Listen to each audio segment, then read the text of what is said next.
fact, over the years, and Yama Bebre are causing our security system. Say, you're featuring your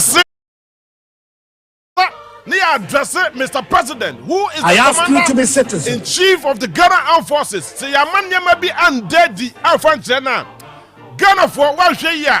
Dakro, and shall not Yabesi NSC. Somewhere in 2016, I was for young question of a brain. Asante Regihano Musay. 2016, I will come from. I was for Nema Bebre, a course one and ye. A debakwe course so a yeka a bamboo for security for Ghana Police Service for a more year. I will come from Hanu Musay. Nema Bebre, a course so police for a chimnatiabi.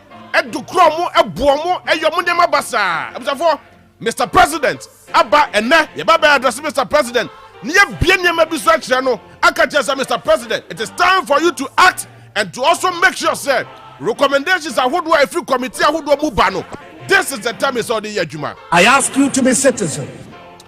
And now, on Mr. President, series of brutalities, your chief of one year, bomb left and right, back and front, sir. And I Ghana Hanu say, Nanina Coco Viechra, and your Ghana Police Service for ya, or more, and some protect lives and properties. Sanko Fukraya, and your Mutte Ghana Hanu say, Sanko Fukraya, Mopa Yahubai, Sanko Fukraya, and that's also Chitima before a bomb to the stand to say, if you know what we shall Munka. Ebinum etwisha mukwa emachasa asam so to be kata yente wasam biem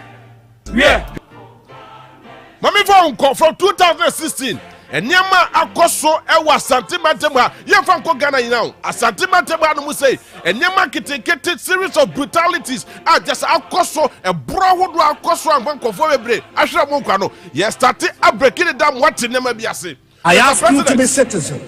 Mr. President, Today, yeah, Bienya Mabiswa, be now refi.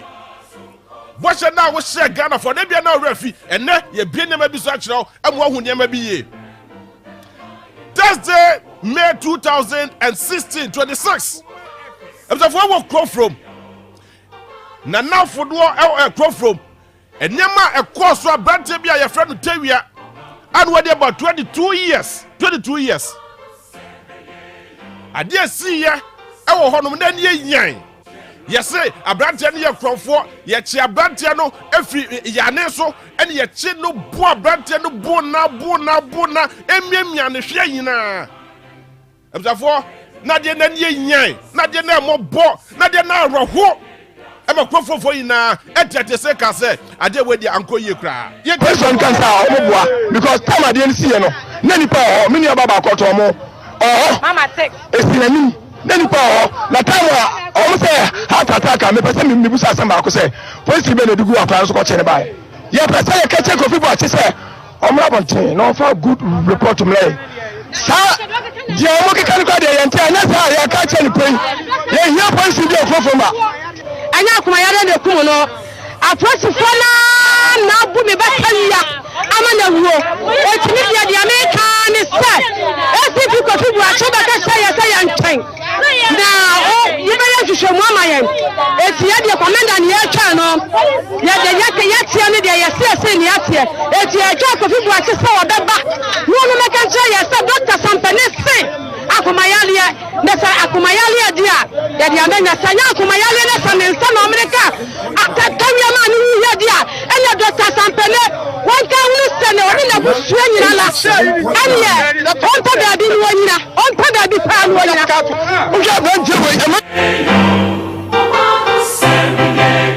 for young Kabusia for yaw and I don't pay more live on Facebook. Young Kabusia for yaw. Now, what's your mouth for Mokano war a quote from one more? On which just an autopsy report by your brother from the Tavia in Yakumayari. And watch it, the former member of parliament, I am from the Collins of Usamankwa, and not was asked them was it. Nanya and ya cry yet. Yenua wanya baby crow, Sabina on penny ho asem.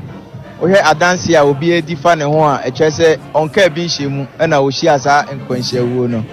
Na ewuo ya chi report wa eba autopsy report ene eyewitness accounts a ekoso no nyina ema yɛmu dodoɔ na twetwe yɛn so sɛ ɛdi ɛpɔte paa ɛna sɛ bi ɛnam so anti yɛnua Yawtewia watwere ne kra ɛte saa srɛ na mɛsrɛ sɛ akoma ne wɔ soro nanso so no nansani a yɛne mmeranteɛ no mabaawa no ɛdi nkitaho no nti am sɛ obiara ba fam a yɛn nyinaa yɛhwɛ animu sɛ yɛnua no nyame pa na ɔhwɛ sɛ ne yɛbɛpa ne krabrɛ yɛbɛsrɛ yɛnua no polisifoɔ no bi sɛ mmara ɛwɔ man yi mu bibi a yɛyɛ bi a yɛnhwɛ hunu sɛ yɛwɔ mmara so so a yɛfɛ ne rule of law a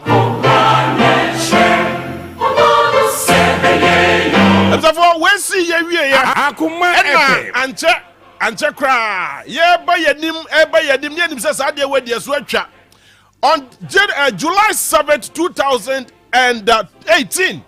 Therefore, make Kabusa for you. Yes, it's Zongo 7, and not dear Bakumako, and so I said it to a one, not just a 7 and bo arrow. Yeah, and not tell no Uncle Biashim. Near the other side. Ghana Police Service for Atimnante at the Cromo, a Cromo ya. Absafo. Nasam mo boy pa. Nakofan Sembe Bray at the by side. Zongo 7 for Mamu share live on Facebook, Mamuti and radio so Mamu share a one TV. Absafo Nasam na roho. Na Mutaka no ye member of parliament or that's a member of parliament. I didn't know to Sasem when work say. This is a very barbaric situation. Akoso, na Ghana Police Service must bring it down. Omunye investigation to the latter. Yetieno. My prayer and plea to government is that whatever assistance the committee requires, they should be assisted to be able to finish. Because initially they were given 1 month. Now we are hearing that there is some extension of 2 weeks. Believe me, the more the committee's report delays, the more the tension builds up in our community. Because it creates suspicion, it creates misunderstanding, it gives people some impression that something, people are trying to twist things. But I know it's a very tedious thing, and they chose to say they will do it in 1 month. Now that they've had 2 weeks extension, we pray that the 2 weeks will surely get us the report. Then, based on what will be in the report, we'll know the next line of action we have to take.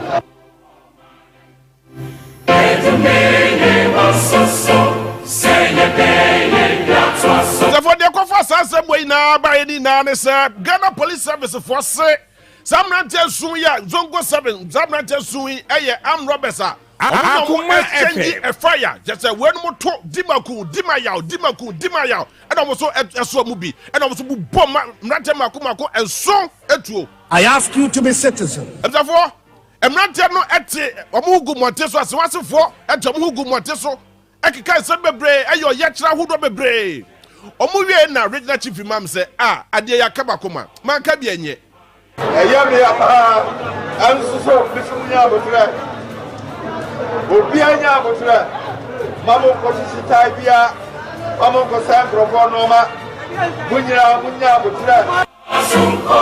akuma efe.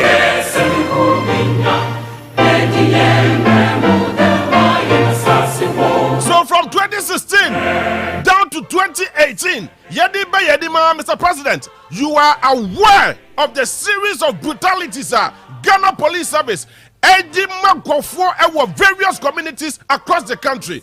And the case study Ashanti region, Nyakoso Ashanti region, for Nemo Bo Eya. October 15th, 2019, under your watch, His Excellency Nana Dankwa Akufo-Addo, the Commander-in-Chief of the Ghana Armed Forces, Police former Kumako and Kuma FM. Echo pressure our don't fair. Sambakaya. Omoko pressure our don't fair. Now Omochi Abrantia wedi 33 years. I friend upon so ye driver di. Omochi Abrantia Sabrantia aye kromfo. Na ebuobobo ne de. Emsa for me nka mo yaw. Mo amutie ye. Mo amuhwe ye. Me nka mo yaw. Na ye person ye ka sam e de cha Mr. President. Na Mr. President edi ba ne ho so sir. Ye Ghana for ye timabufoɔ enyema bi ekoso a emobo driver dey friend of person wey 33 years ye chene bon ye eku abrante ne kokko wi akire akuma FM ebusuafo a omoye aponsa busuafo ede sembi ede tudwa obo se mamoka ni na eye tietie ye ntebi I'm saying, can you see the young papa any day? And I'm very mother to me. With your mama, people. Malana, I'm the big man. My for much my after 20 let's so far. From a platinum woman, you can't claim me now. From a platinum, that's what she also about the mouth. Just see a second. This is the play. That also, that's so big. You are a papa any trade. A colonna year, and then who can nala. That's only to not make a beer, free Muko, a cabia, Budia. Maybe that's the Mocha.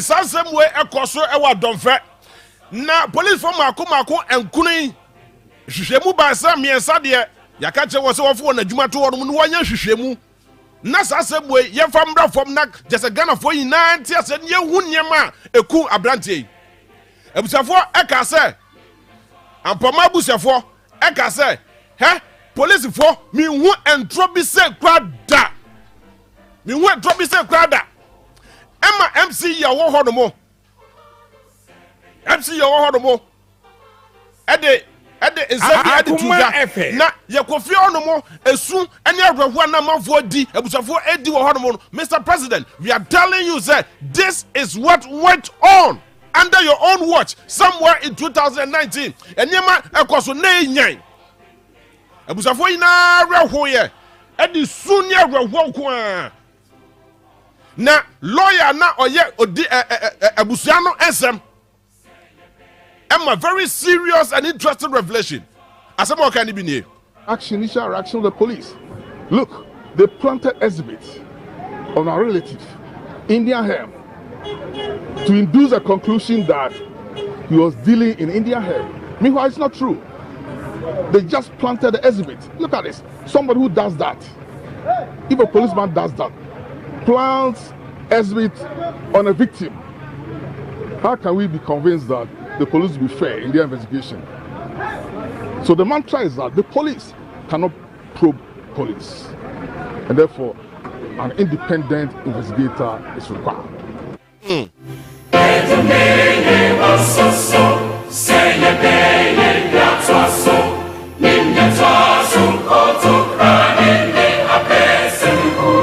What's your lawyer name or say police ni admin probe into police force them. It's a for Mwamuche live, our new TV, Mwamuche live, our Kuma 87.9, Mwamuche our radio show, and Mwamuche live on Facebook. And Yamano Edu Tambia Nanye mysterious death. Just say Yachiwe, near Bono, Yachiwe, near Bono, Yachiwe, near body tour, Yawe, near body tour, sir, under the watch of His Excellency, the President of the Republic of Ghana, the Commander in Chief of the Ghana Armed Forces. Under your watch, nothing has been done to this effect. Obakaya, Nanuya, 24th June 2021. Abrantebia, your friend of Kaka, Abusafo, Etefo. Mr. President, Kaka, and some way at the wedding Deja, yet Chabrantia Bonia, Equa Branti, Emma was there, Nakwa Bebre, yet just a mere equal for Horn.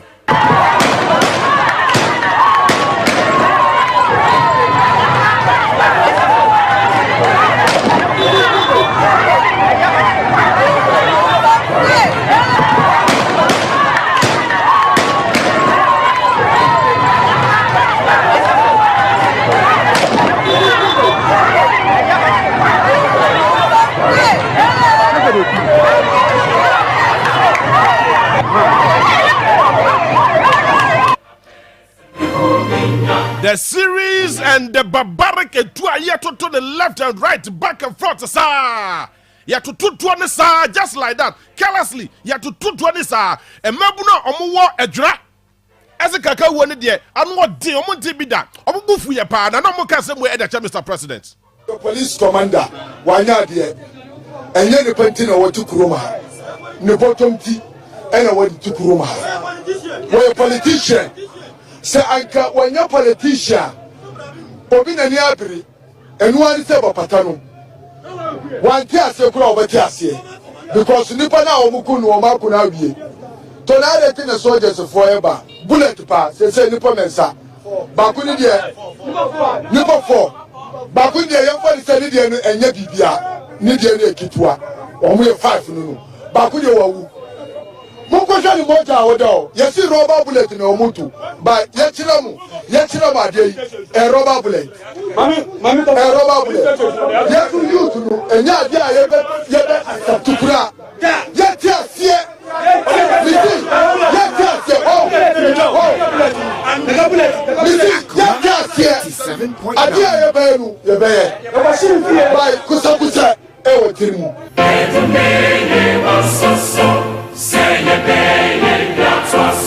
I ask you to be citizen, not spectator, citizen, not subject. Since 2021, June 24th, up to now, as I said, I know can say, and that date, 14th, right? 14th June 2022, 15th June 2022. Asamno kokwasa sa. Mr. President, yechiwa just say kaka samno enyansiye. Mr. President, kaka samno enyansiye. Mami chuma this asem we so. Somewhere on Monday, July 19th, 2021, Mr. President, Kumasi girls, and my water to freewa. As you are there, omo peaceful demonstration. Omo can be ashamed. Yehu ya ne se police for any soldier for atiesi wono mo na broad there mo fa ne kwa esebesi wo na bia agro keke mo ntete tebi Omo boye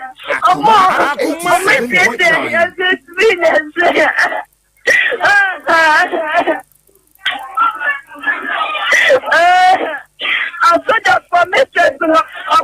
the police for Baze. Honestly, I don't know who Mr. The moon will be our fact. Oh, yes, me.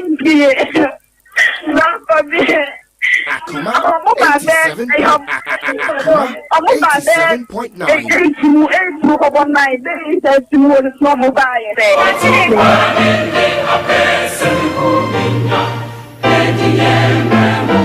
Akuma FM. Mobrawa nkurauto to free wafo ye just a police for omo bete katikati soldiers for just omo bobo etisi nkreso ebon man credit su ene arewo etwa jajo sa regional minister yero samono semensa eko school wano mu sei eko ka asem bia de kira mu ye tie sa asem no ye ba be ka ne ntia ye twe Mr. President adwe ede asisa nema we so. There were disturbances. The decision by Ghana Education Service that they should go home. And then the Ghana Health Services also observing the rate at which the Delta variant of the COVID is spreading. Also feels that it will be better for the students to remain in school so that they don't go out and get contact with the virus. And this is where the disagreement started between the students and the school authorities. But we asked the security to move there to maintain peace and order. So now the place is calm, there's peace at the place. I ask you to be citizen, not spectator. Mo hwe ye ne mo amute ye mutumi hu se enfia ne ye de bu school grade bi na egugu wonu mu enfia ne ye de abo mo ama je se egwane suan na no musu Kumasi girls ya na sa de we esi ye nanu juade ya 30th June 2022 nanu juade ya enreti juade ya Mr. President Islamic school for esobo de esema ekoso e wo mo patam wonu ma na so mu school wonu mo no eni enyan ni na ne se cars ebo boss school for ni bi ema nanu Friday ka ebo mu teacher di baako ade mo pa ye speed ram keke enti adwada omotamu gumwante so say omo ye demonstration abusafo ene Mr President Ghana for mu tie Ghana for mu hwe live on Odia TV and Facebook mu amutie already so mu be wunu say emrante ne yes ade ne pen na police for copy ho no mo police for copy ho no mo abusafo na ene yan eto toto pa prepare left and right back and forth yeti ne yakoso Tutuo, to be like boy and boy.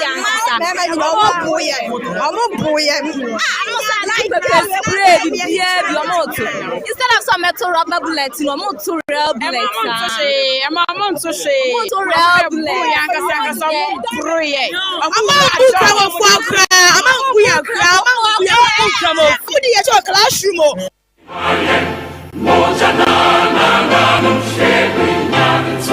Enkrato to free wo mo ka bi hye mu police fo achi mo bo mo pa na etototo ekoso ewo Islamic Senior High School and hanu dwade ya ye jebi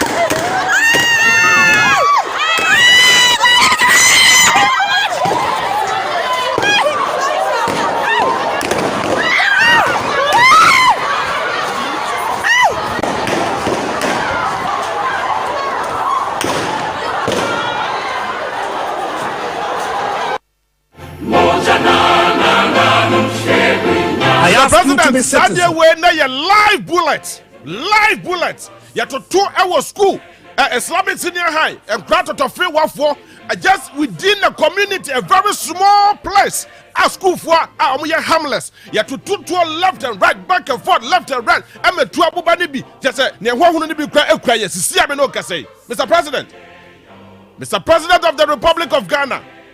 No mo so mo here speed rap keke mo hwe ye ne mo amuje ida etu abubadi bi die very disturbing moment at say na about 30 students and ye mo kokoto ya resabia e de na ye e de no na ya amen na chief imam Ashanti Reggae chief imam Sheikh Mumin e condemn say sade we ya akosui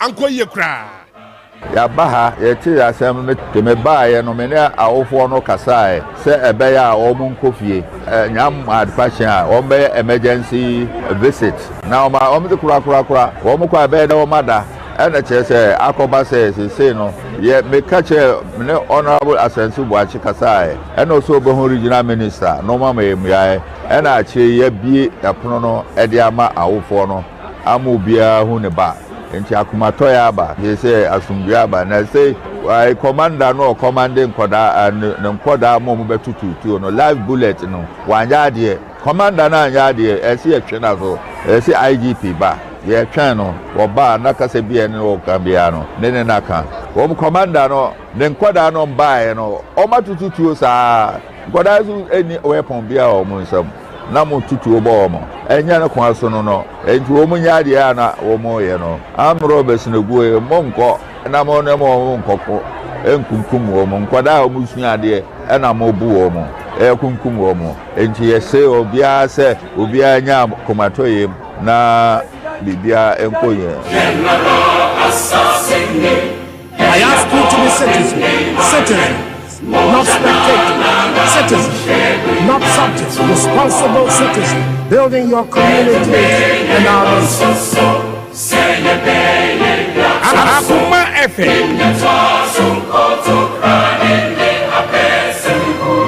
Mr. President, the Republic of Ghana, Mr. President, Nana Addo Dankwa Akufo-Addo, the Commander-in-Chief of the Ghana Armed Forces. Ye twa adwesi so sir, nanu kaka de ye si ye. Ye set up a whole committee. I'm with the 10 different recommendations at the buyer. Bako credit one more, Mr. President. Bako credit one more yadi yajuma. To a point, sir. Yes, it's a more control crowder, and I said router. Yemfa camera. Efa mo yebo and a camera. Indicate sir. Sadie way and a koso. That because of a name be a kosunti. Na, body camera. Yeah, use body camera. Ni making sure, sir. Ni be koso ho bia. Mr. President, minim. So na nyeska to mo mo se wato mo ndo munyu so ni na ba ko kwani won mo yede adwuma Ghana for to aba FMA IGP Ghana for to aba FMA obia Ghana for to aba edema His Excellency the President of the Republic of Ghana Otu for asem no are still necessary under your watch Mr. President Ghana for to aba man na adodan kwakufu ado ya nto ama nipa ka ho biara 2 million edema no wachiche bia ma obiara enti ka hunu se wo mu a wachiche ama wo bia ni ho a yede 2 million no ka ho enti nana no wonim se me no friti nipa etu adodo no aye nimbra me ni wo adam no ne free fan no 77 ansa na wo sa aba mebo ana mebo a nana e champion bo tata wo ba London nyame no nana nam ne kodwe nya ntachi nom ansa na wo sa aba ya mo ba be gina biewa ansa ya sa aba ya ne poti he abroche ba ya me lawyer no me no ne ko ni nyina eni akwa abapim ne enu aso nkrofo be ka kire so wompo asem enso wa anyi antum wo ka se da bi se dem se ne tie de ntesa me de kakra ne se me de futu panam de be ma wo de Ghana fo pani adwuma de pani ayahwe de pani nkoso enu a ne ye hwehwe de to aba ne wie ya ye bobo se wa wen obi gina TV3 so wo ka kire nipa na wo se wo na TV company mfo no Kodwan Mahama okoka chense abane de kom ne abufuo na toye na asa akọ na ado so aka chense kom ne abufuo so no so ba no anye de kom ne abufuo be sa ato wo ho nim de wadre wo mpesika ye hwebio enti sese kun ho na ye adwuma no yi edin ko ana sese wo pe de be odin be komu sa ampase wo mampanyi bi ba ne e friend na ado da ko ba be ye Ghana yi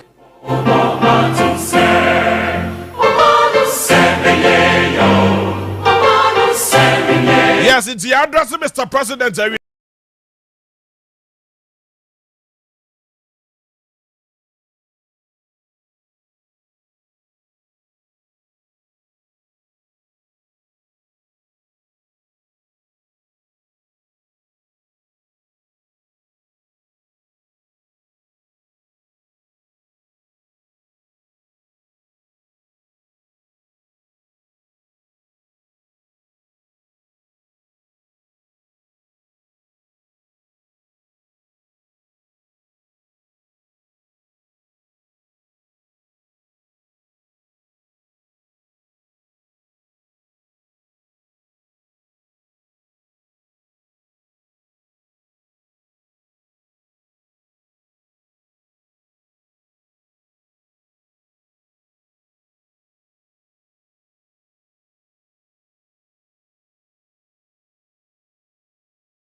any rule and regulation. He does not want to refer to the constitution that guides us. Tin bibia oye biano e haphazard. Na transcend into state institutions. And I'm say now interview was it Major Odro or something? Yes, Major Derrick Odro. Major Derrick Odro. Now he was talking about corruption. Yes. Corruption starts from the top and it trickles to the bottom. Since every public institution is corrupt. Every public institution. I'm telling you, every public institution, even including public toilets. I see. They are corrupt. How? Okwa, scan wabajino. Because the bottom, it's as well by accounting for them. So because there has been corruption everywhere, corruption has been legitimized. Into public institution. So when Jessica, Ejuma was on Yama. They demand it. If you are phone number so, where you man, me young when you manti, or chance from 10 o'clock. I call lunch. I mean, these are some of the things. And in another as a president, with his executive, and now, mam ran yejuma. Now, my force with them rush almost. Police for misbehavior, young way. The unfortunate thing is a bape or misbehavior. Now the IGP has come out, said they have been interdicted. All those who have been interdicted, what has happened to them? It is expected, say, so be a born in the interdicted. It is pending investigation. Yes. In the investigation, the outcome of the investigation must be made to the public. And the punishments that are meted out must be made to the public to calm the public and give public satisfaction. But say, we interdict you because we are going to you, baby. Now, after 3 months, you be only moving from Ashanti region to maybe the Western region. Sometimes even in a bigger capacity. People become elated. Say, Oma come and tell me, into them riding, but I think that the police as an entity and as an institution needs to be reorganized. Who's the first no? Na Ghana police force. Nti na mo di buga uko training kra buga training no mo ye. But now we are in a democratic dispensation. And your master say na police yan sesa. So what I say? Yes. Yeah, uko security studies where we be a friend. Proactive policing and reactive policing. Okay. Proactive, they say, on chairman, 7 on your day, NC. Into through intelligence and research, you're able to see the things that are going to happen. Now, we see, I don't quite. In your reactive, no, see, now you're born by say, and go out and treachery. But unfortunately, no, Ghana police, they are reactive. Reactive say, Omba chairman 7C and Sana Omaka Akoyamwajuma. Yes, sir. As part of their training, they must be given the appropriate training and be more who how to deal with the society and members of the society. After all, a taxpayer seeker near the China. But to be a good training about officer, they are on top. Say, Emrasha, they are only guidance of the law. Almost Shamras about Emrano and Yomudia. Look at people who have lost their lives through the negligence of the police. Out of this, they do a sign and punish you. What the JB? Yes, sir. Let's go out and look at. Say, cases a Siana, yeah, Okan was saying, a Jura, in Kranza, Kumasi girls. Yes, Crowfroom. Yes. Kaka. How many of the police people have been punished for their negligence? Even the drug case, he came out to say the police were wrong. And recommendations of the bar, I think there were about 31 recommendations. Mamincha Justice Kumsin, he happens to be my senior brother while I was growing, the chairman of the committee. Okay. Recommendations, not even a single one. This goes to tell you, say, we are only pretending to be doing something. Sani Akufoka say, Ghanaians pretend to work and government also pretends to be paying them. Oh, I said, I said, near the anony and say, have a fire one atu baby. We need to go ahead and hold those we have taken to take charge of duties responsible. Okay. And unfortunately, this is not happening. In the police one day, I think that the IGP seems to be doing well the children, his children at the bottom are not making his work come to reality. Because of money, I say the IGP has been turned into a public relations IGP. Tembia and Kwalano, Kwabontin, Koyen Yoma Enya, no about manage the situation. Like what happened at Islamic Center. Yes, Islamic Center. Look at the teacher, a graduate teacher. Work up, mama. That video no English teacher. Yabona di tu bobo teacher near or preventing Kwala. Say, Momunya Sanyom, and at the end of the day, you go beating him. What is this? But at the end of the day, I bet you say yes. So more share life on all TV. These people who have been interdicted will still come back to leadership positions. Sometimes even at better stations and in better positions. I see. We are expecting say the IGP has acted. The why interdiction is just a small figment of the total situation. I'm setting up committee. I'm investigating. But then parliamentary select committee on interior. Had led by Honorable Kennedy Japan. In fact, he made a very sincere recommendation. Said, as at this time, he doesn't see the reason. The Urban Roads Director of Ashanti Region, that's what Honomo. Yes, you see, I said this on a sister radio station. Said, even though the children went through the wrong process, yes, but it was a legitimate process. Now, police will be afraid of me. Omo kasa say, me kasa tiyo. Okay? Ghana had here and say, you better try my seminal SC and sound the reacting. Who say, well, I had demonstration in the next day, and they rope a speed ramp. These are some of the things. It can. He has spoken the truth for once. The MP for once, he has spoken the gospel and realistic truth. Interesting. And the under me money tie. Now Kwalano. You see, and never be a course. Let me give you a practical example. Okay. I stay at a Juso. Okay. On my Yakwano from the Yasantua roundabout through to Spiritan University. Yes. Kwani Demusa, no speed ramp. But unfortunately, Ejusumai as a secondary school has over 3,500 students. Ekwano pavement BNO. There's a basic school there, model school. Over 1,500.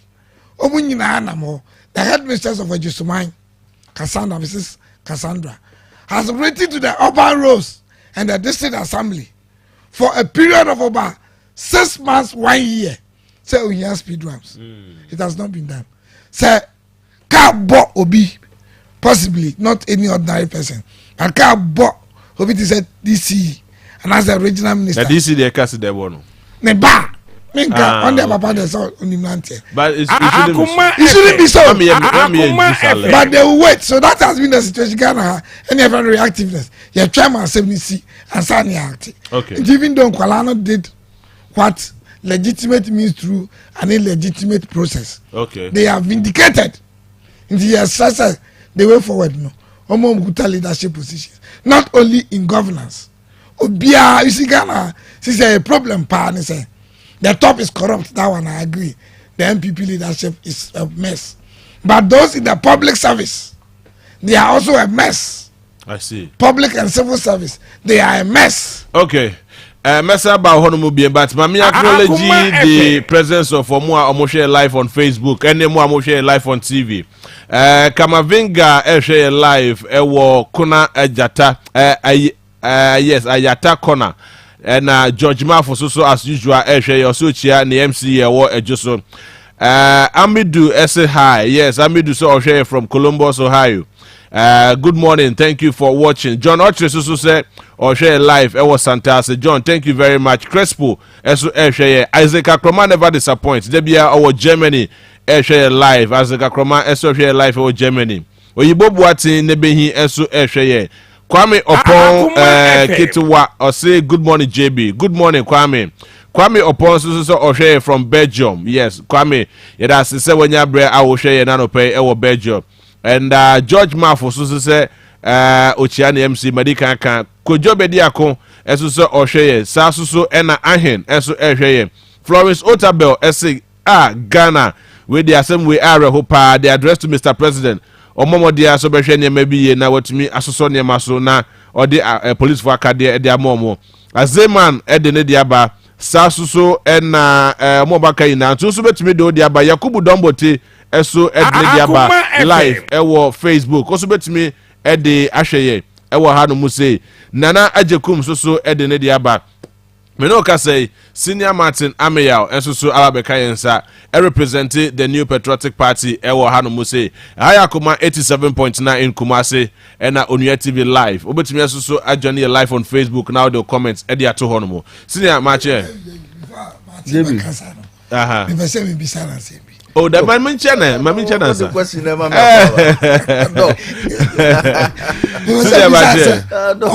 as MPP communicator and as an employee of the public service. FM. Or has an MPP communicator. Into the Samuel flyer no. Moncho say MPP communicator.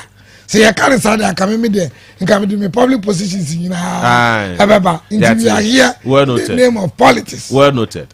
So the match. Medasi JB. Bibi aboko there. Nyame adom bibi aboko. So what answer my the question my answer mo? Na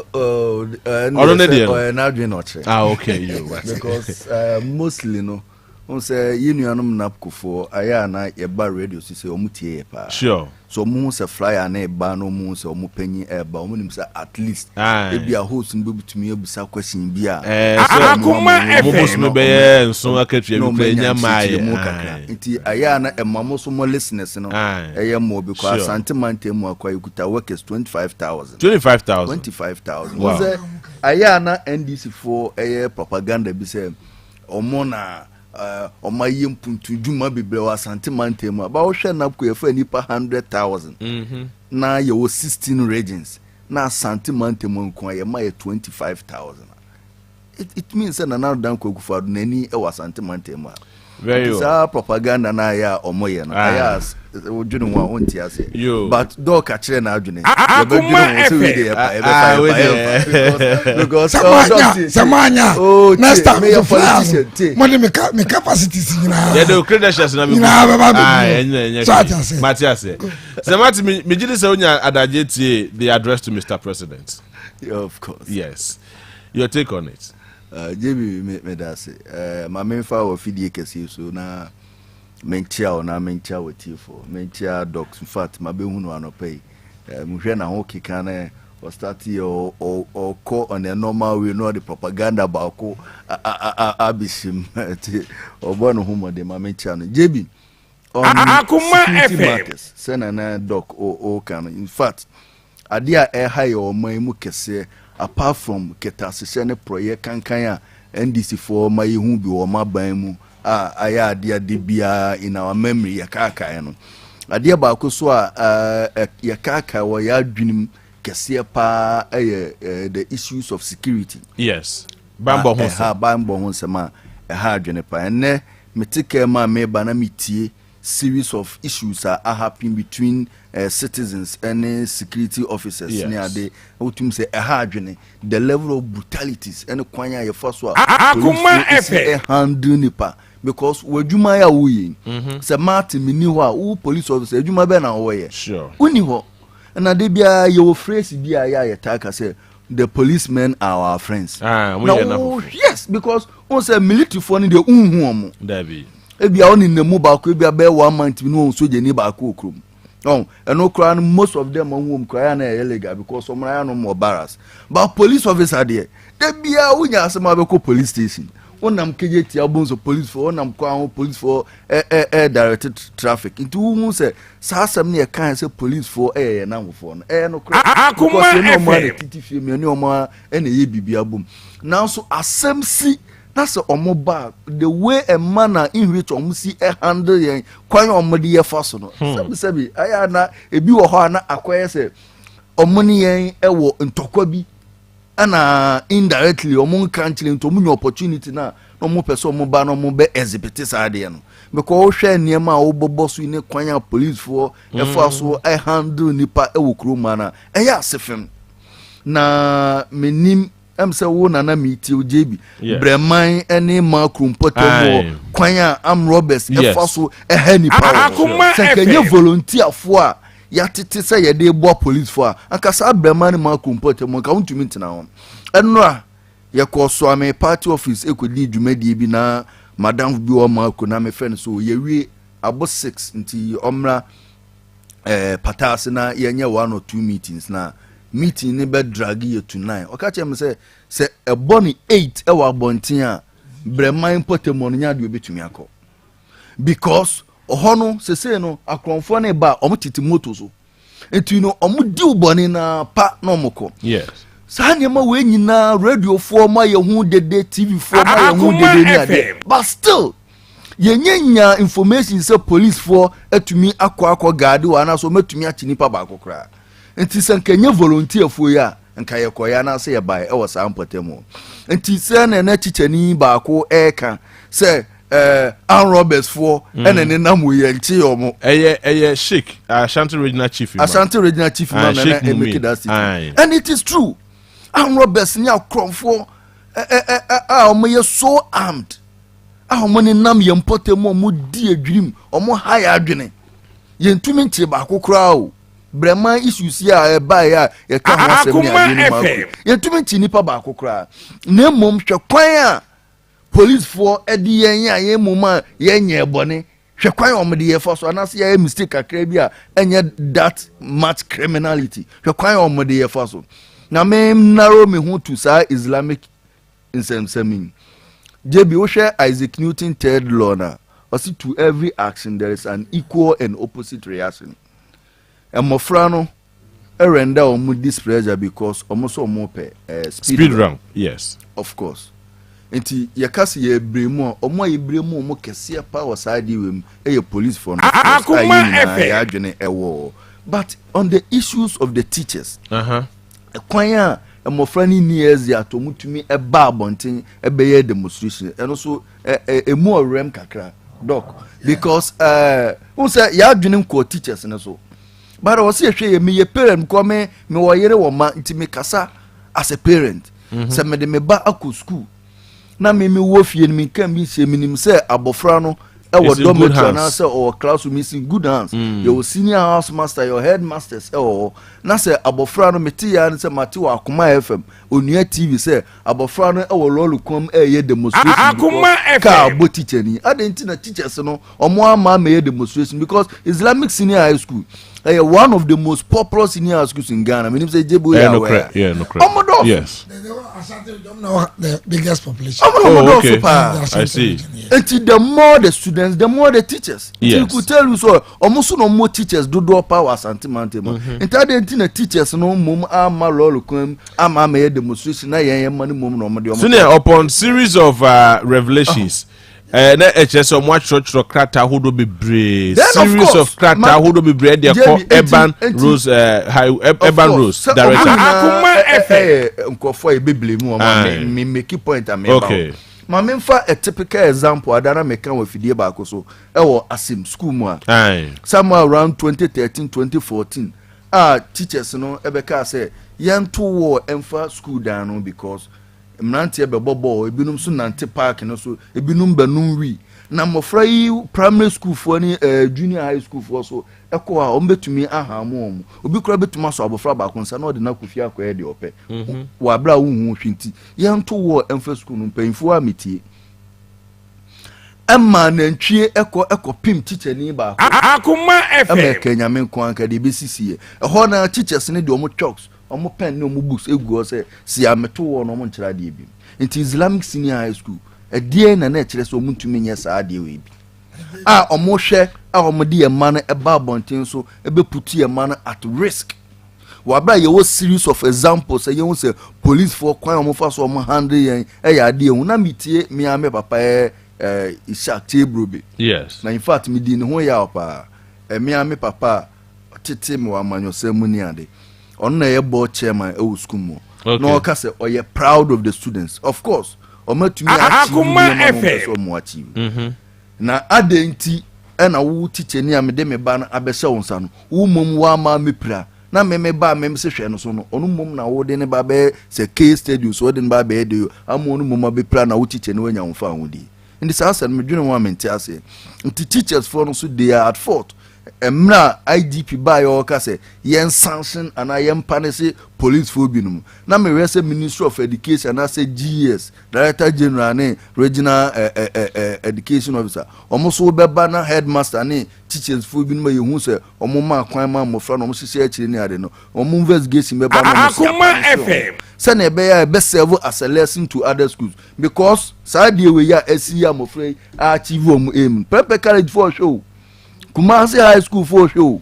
Other schools say show. Our musunya problem. Or musuba be release mo frana babontin so be demo. Ama is not the bibi kwa kusi. Any wake up for every man paying for no. Say as at this time no, so omo the letter kwa they will act swiftly to. I am coming there. Maybe the point but teachers ne there no. Omo no ma sa nema we nyina bae. Nti na me hammer on there. So much. Na Ghana ha adia baako o mi na se o be rebata o bituma na Ghana hafu JB adia baako e haye kese pa any bureaucracy se watual bibi akwa aban mu anaso wakon state authorities se o pe bibi na ebeko a lot of processes ansana ade no we ade se we kobo we amane ade se we kobo we because obi asuro se aban ne sesa anase panyin bi sesa ye better again with corruption as one for procedure and zuntina ye be you say nso de bia bureaucracy no akoso sounds de bia issues of corruption esi one of them yes nti ye sempanyi for say omo betete eniema bi na me former member of parliament one man scholarship na me kwakwaji wo kemi sata me yura ko yobo nsuna na o me common fan o de amam scholar me kwakwaji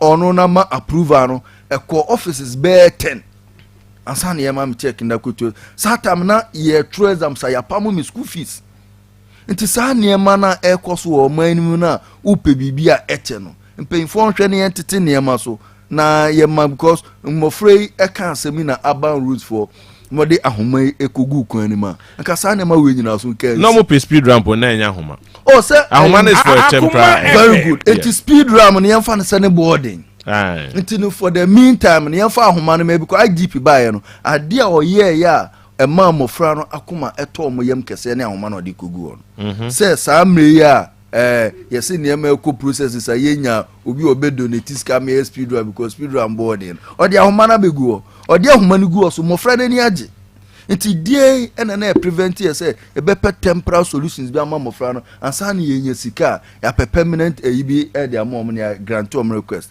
asisa na ma we nyina no kwan nti sa na ma no nyina ya de ekoso yenhwe ni na asem serious kese pa eno so ya asefo say o Abreport Johnson na say o ko mofra no school mu a slope nti e di speed na wo de ko na o froso na o by there o baboko but driver for eloduwe no mo kwa omo the speed na ekọ omo fro be pono so omo san the speed na eba na hwa asresem emna ye di rope no ekogu wo no afo bo so omo kwa omo suro so omo ka zombenya botre to munya botre no mafa so boko omo fro so omo nya botre no mafa so enti driver for na munim se mo free school e wo ho na de bia mo the speed. But there was nothing at stake.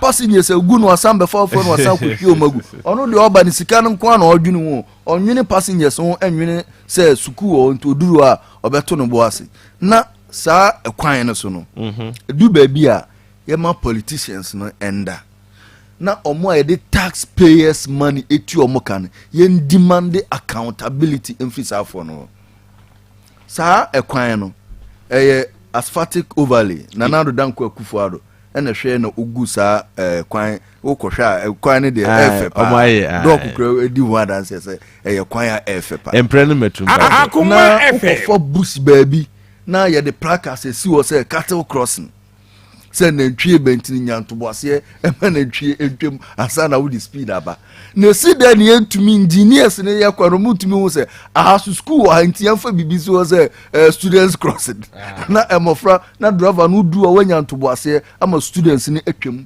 answer there is no markings on the road, there is no road sign any sign man so idea and also a hard journey nti animanimu ya yen twen ema ebi ensi e prempekali so for like yen twen maybe nsi wo cars yen twen maybe nsi wo Kumasi girl animanimu owas honi nyina e dangerous so owas so o free bopo no na o fro ebedu skuma unhu say obi etwa kwan anim what all the speed na oba nti animanimu ya no yen twen masa anema we bi ensi bi I think say the only advantage owas for one say omo ho no no e dual carriage road. Yes, of course. And now say for so abefo be point to benya abotren wafo. And now wafo. Ubedu on na say speed limit abafom kakra. But that notwithstanding, it's so mutumi here. That's so mutumi the road signs bi ne eyi esisi wono so.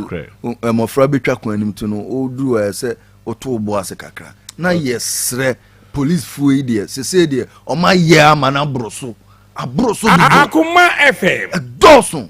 De bia ye bom din edoso na ni nyina enkonkosin me di hu ya opa so ame commander no yes say otumi makwan say police fuwe any emofrey exchange arms yes serious because me checks actually me say answer na police for no man abofre bia no anu kutabo debi you know my ya ni say o ma block road ni say ya me ya mo maka bia no cre enti hwe IGP strategy how the rural school more. In fact, Papa no a rural school more P no a hero of the day. Otumi free kind.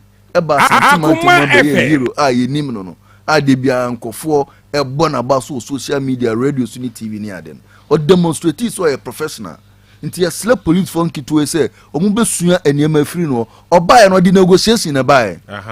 Oba ka che mofra no say yate say ni say nti no me IGP meyewe amom hwe kwan ya no ne mofra ne kasa no musi ebo na basofa mofra ne ni ade a omo welcome no what you say and we have city authorities here omo anya hwe city authorities no mo ha no musi so urban road engineer and as a director no ha no musi there wo KM boss wo ha near wo chese payifo ahodo ye payi na e won kan na bi no so ha no musi kwan IGP ba ya odi negotiations e be anti police for no unim say your police car bi kura utumi gina so a okuta siren na ye dede na mo obi there omo obi oh yeah sure Mr police for obi na ye ni da ho ana say omo pese omo ye bibi mo omo hu ye hu na ye suru omo chen soldier fo because over the years ye ka say omo enko no omo ko disperse crowd a kwan omo ko omo fu so omo act minim say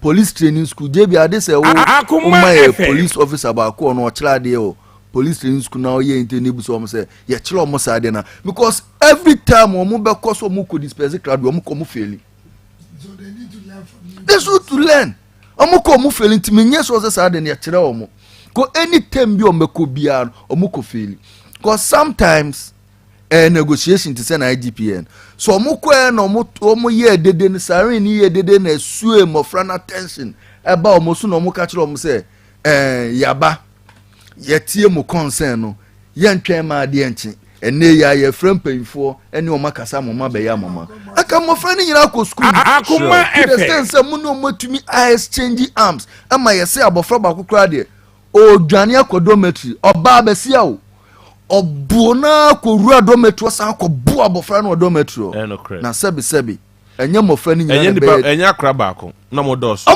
ai odinati chesi ni ko dometro ko bu no enra mi hu say police fo ni bia omo prepare ni bi omo de plaster fa Ayazan jebi Ayazan so Ayazan oh sir Yankan street I see Ayazan sir jebi straightforward doctor omanimwe I mean understand that one no that you had a lot of time he is omanim concluded on this issue now obi crash any message say me fama no na me the follow up question Ayazan police for the plan no plan Ayazan am fra no omukuta tu Debbie omukuta omututu abo na omutu abo omo no police for ne to rubber bullets ne niam no omukuta bibi omni protect omo police for to live bullet omukuta niam omdi protect omo omukuta niam omdi protect omo na se metewo ne atu tear gas eba me so a do I even have the audacity and I say the authority and I say won dey say me ko fa bo abeto abo or bread tear gas. Of course, I don't think a binum collapse, no. Me Johnny. Yes. Some me make a fabo, and I'm kutabu no be the two at Tenemeswa. And yet, wo now JB will catch him same Johnny. Technically, most who could to a same Johnny. Yes. Not almost two no more, yes, and I'm a friend in Johnny. Into him fan or Frebi at the Bobo. Into a more person, Muma Ghana for who say in a course into no to, but that is not an excuse. Okay. Now, there about me dim pen for no so ya be being say, oh, call pata and mofra or munye armed. Now, no kuta bullet, and yes, a rubber bullet. Live bullet. Omukuta live bullet. Omukutebi, our medical mofranos. Observe motion live on TV, on TV. Live bullets nibi live on TV. Live bullet. Yes. Or two. Yewunya series of cases yes. Obi try say or ma warning shot akoriema ekoya e ba straight ekobo obi nti wo yes ukuta live bullet say warning shot na wo pese wo yo say do say rubber bullet no to edede nti no uko disperse students nti untumi for rubber bullet e ma warning shot because the sound of a gun no kran enough for them to run away na uko na ukuta live bullet. Now I come from school now will fire. Going forward no. I think say most of the policemen or more a yes and commander no ebema order no. But do not be taking the law into their hands. I hear near my answer and fata. Na south for no more yes I near my answer and fata ni or more qualifiers or be police for by virtue of protocol near Kwenye Bintin or Manamako no Makuru. And the same one away. Oh, protocol the same one. They say politicians. That's one politicians and recruitment. Police from paying for. Police administration. Your finance, your HR, and it's animal. To human resource department and recruitment. Now, politician. Now, say, oh, your police ni. Now, one say me the men call for bar. Oh, now we find the pardon for any pama. Into police for no sudi biba. Into the do messaya. Or more the taxpayers' money etu omuka. Ni demand accountability and from one more politicians and who enter omokakra. Ni shade the way ye recruitment. Maybe they are advocating. I'm buso me young wajuma radio so TV so any social media say police crown say unni first degree crown no kwasan kefa into the police. At least who could a diploma crown and Kenya. At least who could a diploma crown Kenya. Nananka enko up to degree. Not so for no. Now one pass English untumi ko Kenya University. One passing master untumi ko. One passing master untumi ko Kenya. One passing science untumi ko. Enko kusuan. E see dey na police ni ono ba be boy ho ba no. One passing master untumi feli ni nyina. Gentleman pass not in there. Mr. Mo say going forward no. E hwesa na mani nyina. Mutumu hofo. E no mo sisa ase a omo mutumu hofo. Police administration ye omo ya 90% protocol na 10% regular. Women organizers. Women organizers. Omo police for. Omo MPs they recruit police. I know they say okay, so Akuma FM. Of course. For Akuma 87.9. Also live on Facebook, live on your TV. Na wosom dwumadi e na no permit me do comment e dey afire Facebook page na also watumi a kire wadwen sema ya bobo so ya akwanya wo ho no mo so bobo so ka wadwen na so beka ya ni ka bie mu aye kan address to Mr. President ne atwema mpanin na adodan kwa adwen esiso se eniema akoso the level of brutalities are akoso e wo titiri asantemantam ha no mo say so far Yenya enya report on the by the recommendations ni na they haven't acted on any of them. Na still na egusua ekoso. Ema nanu ya juade ya ena yenuanom amwo yenuanom keto amwo Islamic Senior High School. Omo so eko ya chese nia yenyan. Now there is me can say you're unofficial though, but the chairman of the Interior Committee in Parliament, Zera Kennedy Japan, granted an interview to us. Eka say exclusively eka say or no the minister in charge of roads and highways nanka enne that day no kasa that was enra na ko be pamo the urban roads director of Ashanti region meaning say if it is a right call doctor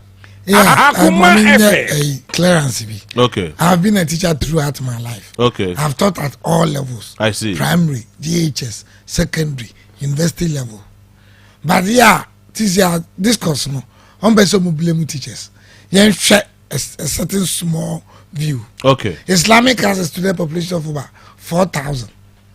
Over 60% of them are day students.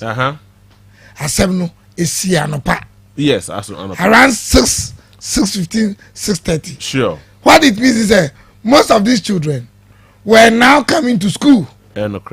Two, with a population of 4,500. How many of the teachers that school compound? Teacher for the send to school compound. You'll be surprised to know, sir, in some of the schools, housemasters, and school. We have governments and policy makers putting up dormitories. They put up classrooms. They don't put up teachers' bungalows. In the Kuala school, if you like, let's find out. Not teacher for Islamic school compound. They are less than the responding coefficient of the students. And the teacher for them to school compound. Need control over the children. And these children are children when they decide to act. Doctor, why shouldn't they have control over the because teacher for them to do anything. But they're not just they shouldn't have control. Teacher for them to do anything. Other way is that way. No, it was spontaneous. I'm not trying to shit for the teachers, but the GES has given assurance they are going to do investigation. They say uta okodua no why they where you need sure GES for dear Sasemba investigation the omobaye number set up committee somebody we know at the end of the day no obia also ne ho ka bia no ne ho beka but I'm surprised at the way about now GES for them to be out MMA public assurance say investigation. They should come out and give the public assurance. Somebody investigation. Until that investigation is done, please, nobody should prompt it and start blaming the teachers. Then you shouldn't blame the police either. The police, the IGP has come out to interdict some of the people. But on condemning the act of the police. It is a signal that they are going to investigate. Okay. I don't think, sir, Commander no I interdicting. See, I can hold your better. He will go to court. So we believe that the IGP will act and investigate. In the same way, the GES should be able to come on side and say, "Asem there, and Makuma a tough." Sure. I said yes about the Bakasebia. Yeah, investigation. No more investigate. I think that will be a culpable. If you are a teacher or you are a worker in Islamic secondary school, now you're culpable. They will take you on into me say my impromptu. But say if it comes out to say teacher for no be she and no yes I know for sure say GES there a friend and friend free or the bechow or fan chow or be punish you need evidence be no credit mo actually na even kura no so mo actually abofra mo fra no mo near yet no na me chow say most of the children are some so esi somewhere around 8 no very early in the morning yeah before 7 o'clock. Before 7, because you got the news. Yeah, news before 7 o'clock. Senior house master them yes also a resident teacher at school. If you like, let's look at other house master. I know me. So also I'm a friend. If you like, I've done my personal checks. Let's call the school and ask the number of teachers who stay in the school compound, and you will marvel. And let's leave it to the GES to investigate. Okay. But I'm not shooting for any teacher. Okay. Now, so a higher Kuma 87.9 medical catcher say what's some Jumedi also bet me at the one watumbi. Live on Facebook. Obet me the message for Facebook. So and now mo share live near TV. Akwenya ho no mo say bia homatrofo na also bet me afrebi na ode one watum.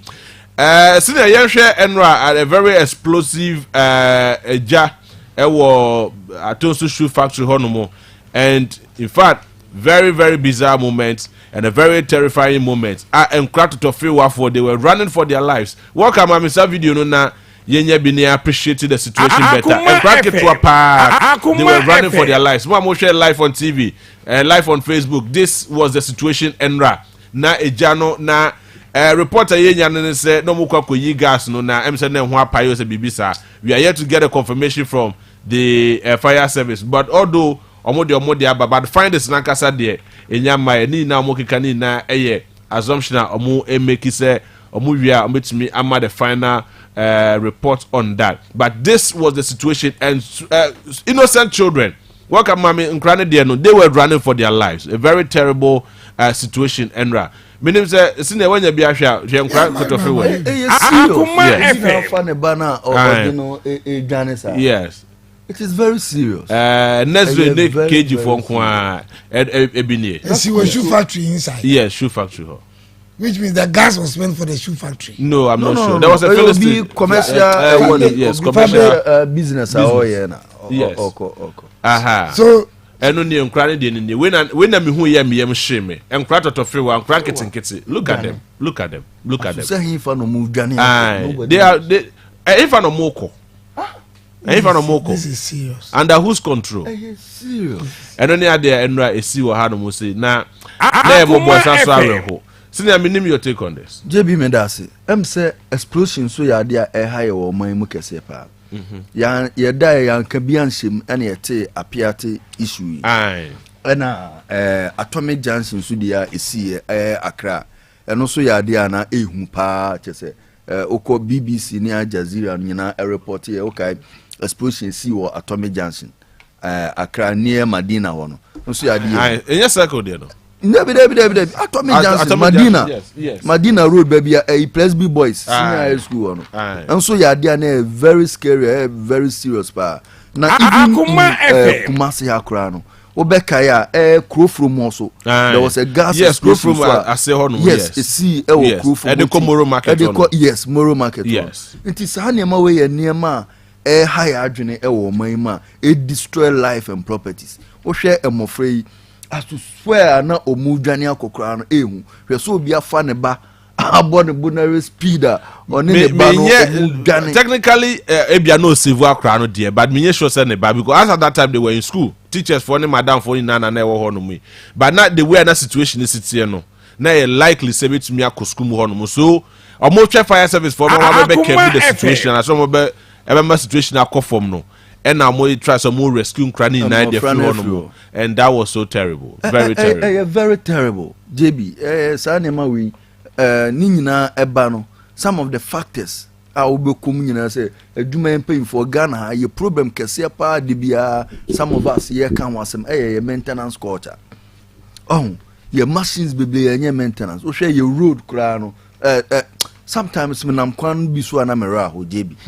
Ekwan no porto kitwa bi na atu ye be ma fida rose foi abana omabe renda na so mabe titemi ye be ma ade no ka na fama ma atutu ama kwan ni nyina asen nti kwan ya obon se betuma last for 20 years no just because of porto kitwa bi a wo se ye kwan ye cause of that issue ye be ma na ekwan na atutu asen the same thing na run through nyuma bebre o hwe trotro drivers ni o tu afrifield nim se ni breaking ye nso be ne kakra sa e de akobon se obedu be po ba bi bonze no aloke typical example swame runabout gas akese de bia omudru o motifa so de bia ba omufrifie ba na omufri mali ana se bia na se akra na se henhen ba na o kwota mali no onim so oduru ontumi mo be po no be loke nti also mafita for hwe onye maintenance onye hwe no de nam kwan so no ko nti wo hwe some of these gas explosions here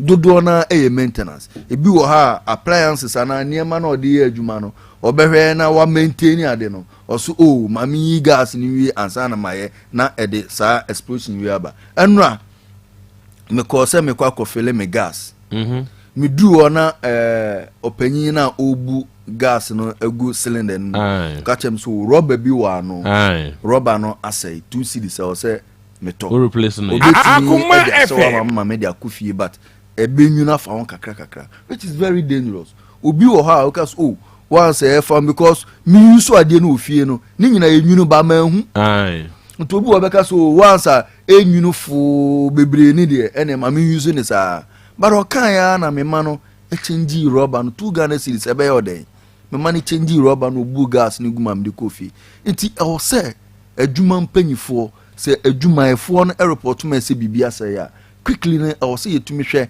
na ye solve da issue no na ye ma omo behwe ma ye na ye yisa issues ni fro na ade ba ko so Ghana ha no like pa safety departments companies be blame JB oko companies be bla any part of the requirements It should be part of the requirement. So why they not doing MPA for Standard Authority, those kind of Food and Drug Authority, no, omuko enyuma also omu check sana man.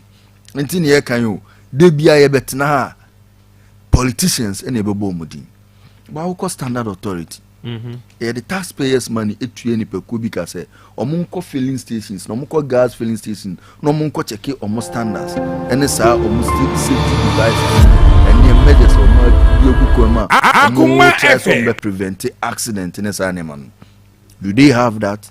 Your areas be or uni who class or construct a filling station and I say gas filling station. And so Oberconia no Obershare just directly opposite a senior high school and I say a school.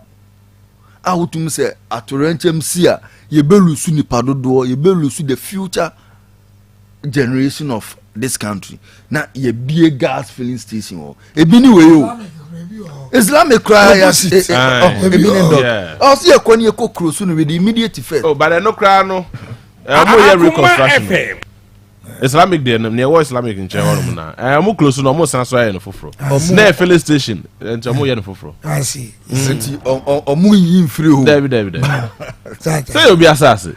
No pen or day. No, but so if you are given a piece of land, it has a purpose. Yes. You are assassinating. But who is monitoring what? Gas filling station there or sanke yen outskirts of the town. Aye. No can say yen wokrum because they be where there are several occasions omubu adienegu cylinder anima eliki me call Wenchi and I appreciated it so much. Na me call Wenchi never be a me call coffee gas baby omo gas station one. Just about 30 minutes drive from Efie. Ewo Krona Kasemu. Ewo chi cry. That should be the case. I'm say, hey, mode mutrio. And just say had no muse. They had the then anyone one here be do na be a gas station here and a filling station here. They na be very serious. Nti you say, oh, it is explosion basepe more and more environment when your life is at risk. Yes. Munyina mo betumi ewu. Nti sa de no gas filling station there enya de wo say ye okrum. Na men kasa bebre no yesre Standard Authority for. Yesle Food and Drug Authority so mo ko check those no. Yesle fire service for. Say o say Ghana ye problem ba ko pa e monitor and evaluation. Say ye be ko nwuma makọ say mra na mobile mo de requirement ma ye ka se ya ma mo kwan mo kwana mo ko bia adwuma no ye be san ko back akọhwe so mu di so a na jebi yes sir me ne opanyi ba ko edi nkomo ye nuanu mo ye papa mo ye abibiduro ne sa na ma ne enuane ne sa na ma ne eton omo betuma ye the correct sample no na omo de akọ Food and Drug Authority say ye aduru ni tumi sa malaria but omo ba na say omo ye de omo de badwa so na because of say the cost of ingredients now omedi begum na betuma sayaren no ma reduce sa ingredients and I say omo fa bi kan ho kra nti wo be no ma unho hwe but ya mo kwan so onye nti monitoring and evaluation is very important in our day-to-day activities because say Standard Authority fui and I say omo a emrane mo kwan say omo ko inspect filling stations and gas filling stations no say omo ye omadwuma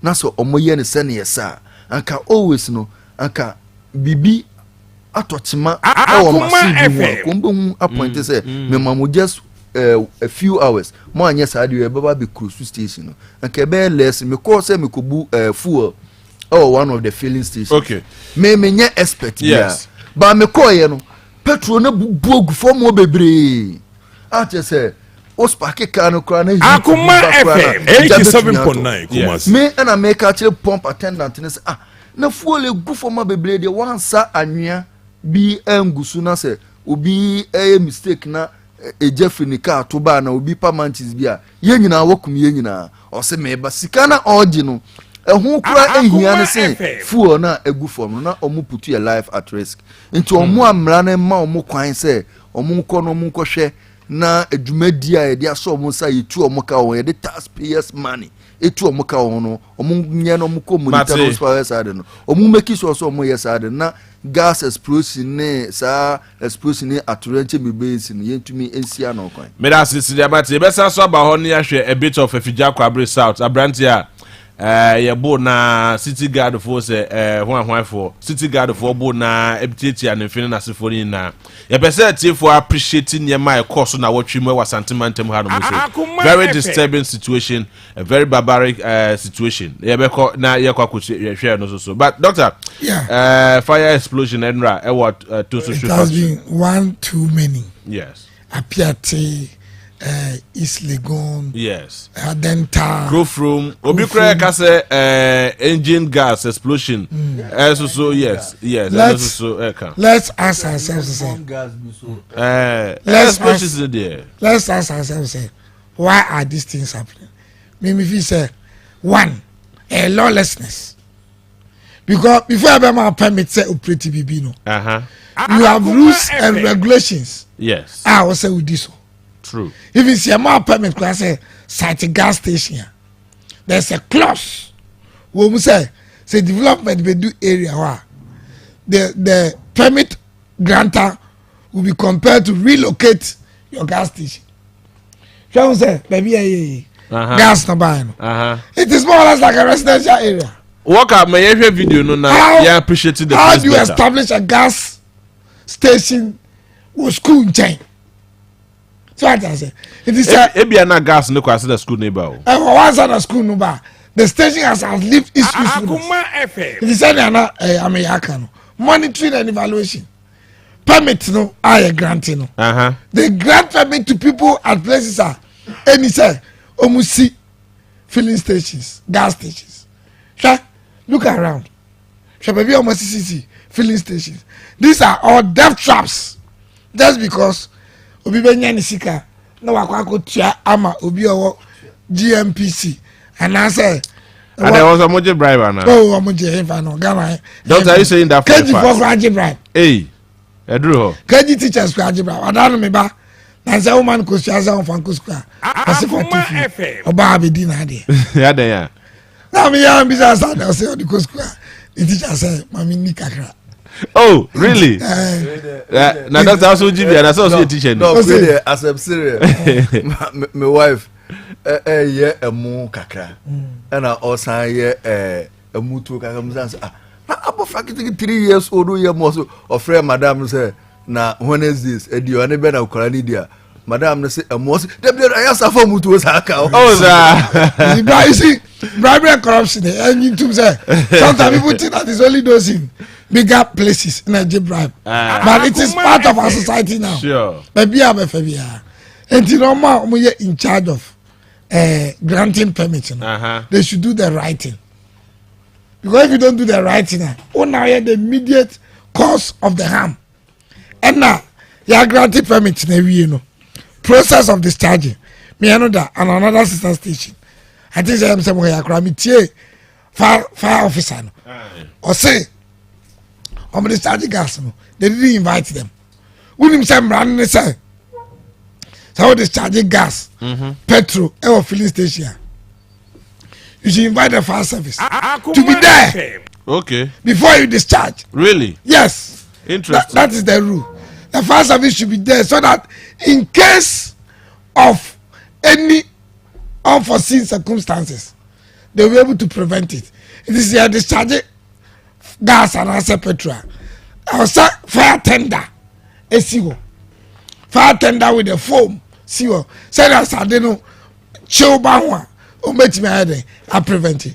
But unfortunately, because most of these filling stations don't want to pay a little bit money because the fire service do it at a charge to the government. Of course. And because I'm person test getting no one is charging. So the charging now at the be a man who fan but at the renchemba not the disaster. It should be monitored by the whoever is in charge. Now fire service for so no omo I was say omo take you on. But it will interest you to know say yesterday I spoke to one fire officer.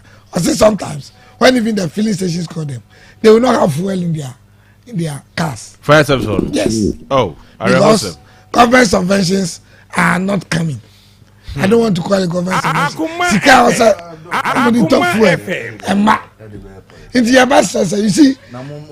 Yeah, me more be me say. Almost say Emma. Into your master say whatever they need to be provided to be able to do their work. Sometimes some of the things if you say it's too essential, but at the end of the day, no. Someone you enya makadena nya juma na dia to rent chamber. It costs. Look at Apiati because it's not say the moving car no should have done certain things. Yes. One of them was that any district they go to, they should get a dispatch car to be ahead of them. But unfortunately, they didn't that. Say not dispatch car, they need no signal say gas bar. Ebi anka car no be shasi, but ebi anka disaster no. Ebi minima. And those who have been given the responsibilities must act. Now for service also no. Over from Ukraine. If you remember do Ukraine, no Mukano Ukraine. Insioni. They should do their work very well. Now these are security issues. The security in Kuani say obi affect you to abo obi o. And I say yakuntako. Yes. They are basic things that are of essence security. Let me give you examples. When you go to CCI, terrorism, when you see something, say something. What are the people supposed to see and say? Go to the state institutions. Go to the radio stations.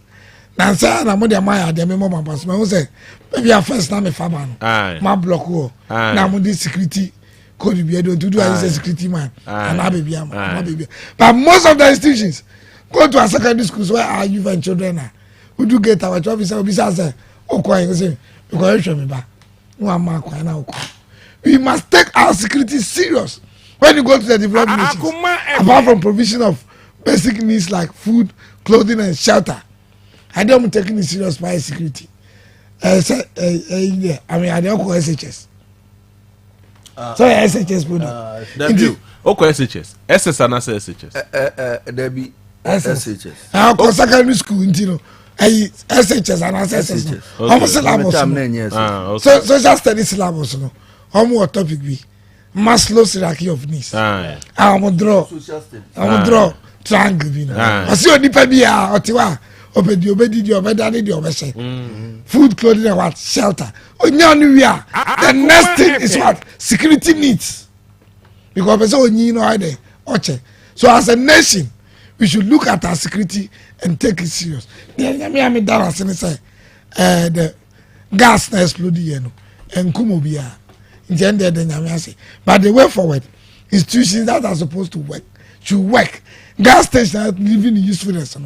It should be removed from where it is. Okay. And as a business, normally when they give them the land, and it's within the area, and they are not supposed to do it is like a forces dynamic ade. They should make sure that those rules are adhered to district assemblies, so that even if there's a gas spillage, and far or have a brain again, and might be called a pool, sign your money there can want a point in time 1 or 2. There will be a gas spillage in spite of all the security measures that we put in place. Okay, but I say a higher kuma 87.9 live on near TV. What's up, Jimmy? Dear Sunne, a memendano pa na ye all the news making headlines are a cost so I want to watch you na Eddie Ebro and Anope. Now, you call to na watch you next Yami next 2 weeks on the 1st, 2nd, and 3rd of July. Yes, Ghana, Kumasi, Habeye dead because the biggest movie ever is yet to hit Kumasi. The Royal View Cinema. Nina, the Big Six. Yes, the Big Six. Uti me and Anope, but what the answer be the Kababeju take it. The Big Six. Everybody so Beshia and Hofe Patricia, Ewoho, Emilia Brube, Ewoho, Majete, Annan, Ewoho, Rosalind Gessa, Ewoho, and a Don Little, Obe who Amina, Ewoho. The Big Six. Ubi a press up person or 2 coin equamanone edientia. Mamo share live ewo Facebook and of course ewo near TV no. Mobe appreciate it better because enema ekoso no in fact they do point be I saw them be asiti bomodia say on the 1st, 2nd, 3rd ubenya take it ni be na what me ababe join here. Ewo Royal View Cinema inside SG Mall ewo top high honomo between 6 p.m. and 8:30 p.m. Mamenka will say take it available. Ewo Akuma FM front desk anu muse ya saso ena akopoku trade supermarket a ubenya bi ewo hɔ no mo day to day supermarket ubenya bi wɔ hɔ no mo ɛhɔ ɛyɛ inside SG Mall Konti supermarket enso so ubenya bi wɔ hɔ no mo ena Ivandi restaurant ɛwɔ Kumasi Mall ena oba kuma akuma hanu se medical catch ubenya bi ɛwɔ hanu mo se ɛyɛ 40 Ghana cedis single ena 60 Ghana cedis ɛyɛ double it is Dr. Asmani edi kan akade dada no say the best tradition goes on 5 tickets this year me there 10 is it a 10 say me ye and I'm in matri and now matri o yire baako and now matri na ye 4 into 6 na ka na e slay queens 6 na ka dey slay queens I see enti nyame adoma on the first into be chene say me ye dem ne korani nyina ye be call one session okay am slay queens no baako akran sir no my introduce say this is my wife we can say what for ni this is my friend I see we are the next day now this slay queens 5 na akran now the boko obi aso say wadafo bia wadafo this is my friend interesting senior also me say we check say we are dog for me see now to be ebefa that's what I call say obo for me see we dey chewo so dey yes it's the big six movie that be so nyame adoma on the 1st, 2nd and 3rd of July 2022. Still that bet me the message there for your Facebook page. Ewo akoma 87.9 saso ena enche baby a microphone there too. Na mo amhwe from across the country. Mo so bet me ahwe live ewo Onua TV. Na yet me appreciate no better. Now you call the issue of the National Cathedral. Meaning say doc Revelations has started boba on the National Cathedral and you are privy to it. Yeah. The seed money, the heritage fund, na so just say and name na boba no. Very interesting. Emma, yes, so for paying me sa hotel. Now you see what resign, but then secretary they say or resign or excuse no. I don't know the difference between the two. Oh, naturally, I did. Me a crasini. I see a confederate boy. Most of them I did. I cathedral assembly. If you say you are putting me in an uncomfortable situation. Because it is becoming more and more difficult for the MPP communicators to talk about this cathedral. But the first place, say a personal evolution. It's not a national evolution. Okay. Say, because me graduated with my second PhD. My party. I don't say I was saying university and I say institution I'm study on and the Famuka. But that's exactly what Nanadu told us. So when he's elected into power for the second time, he's going to build a cathedral for God. And or their software kukudam in penny for. Yesterday I was looking at the list. Then I saw say, hey, Sanko for you when you know my imu Obukuta on Sagana.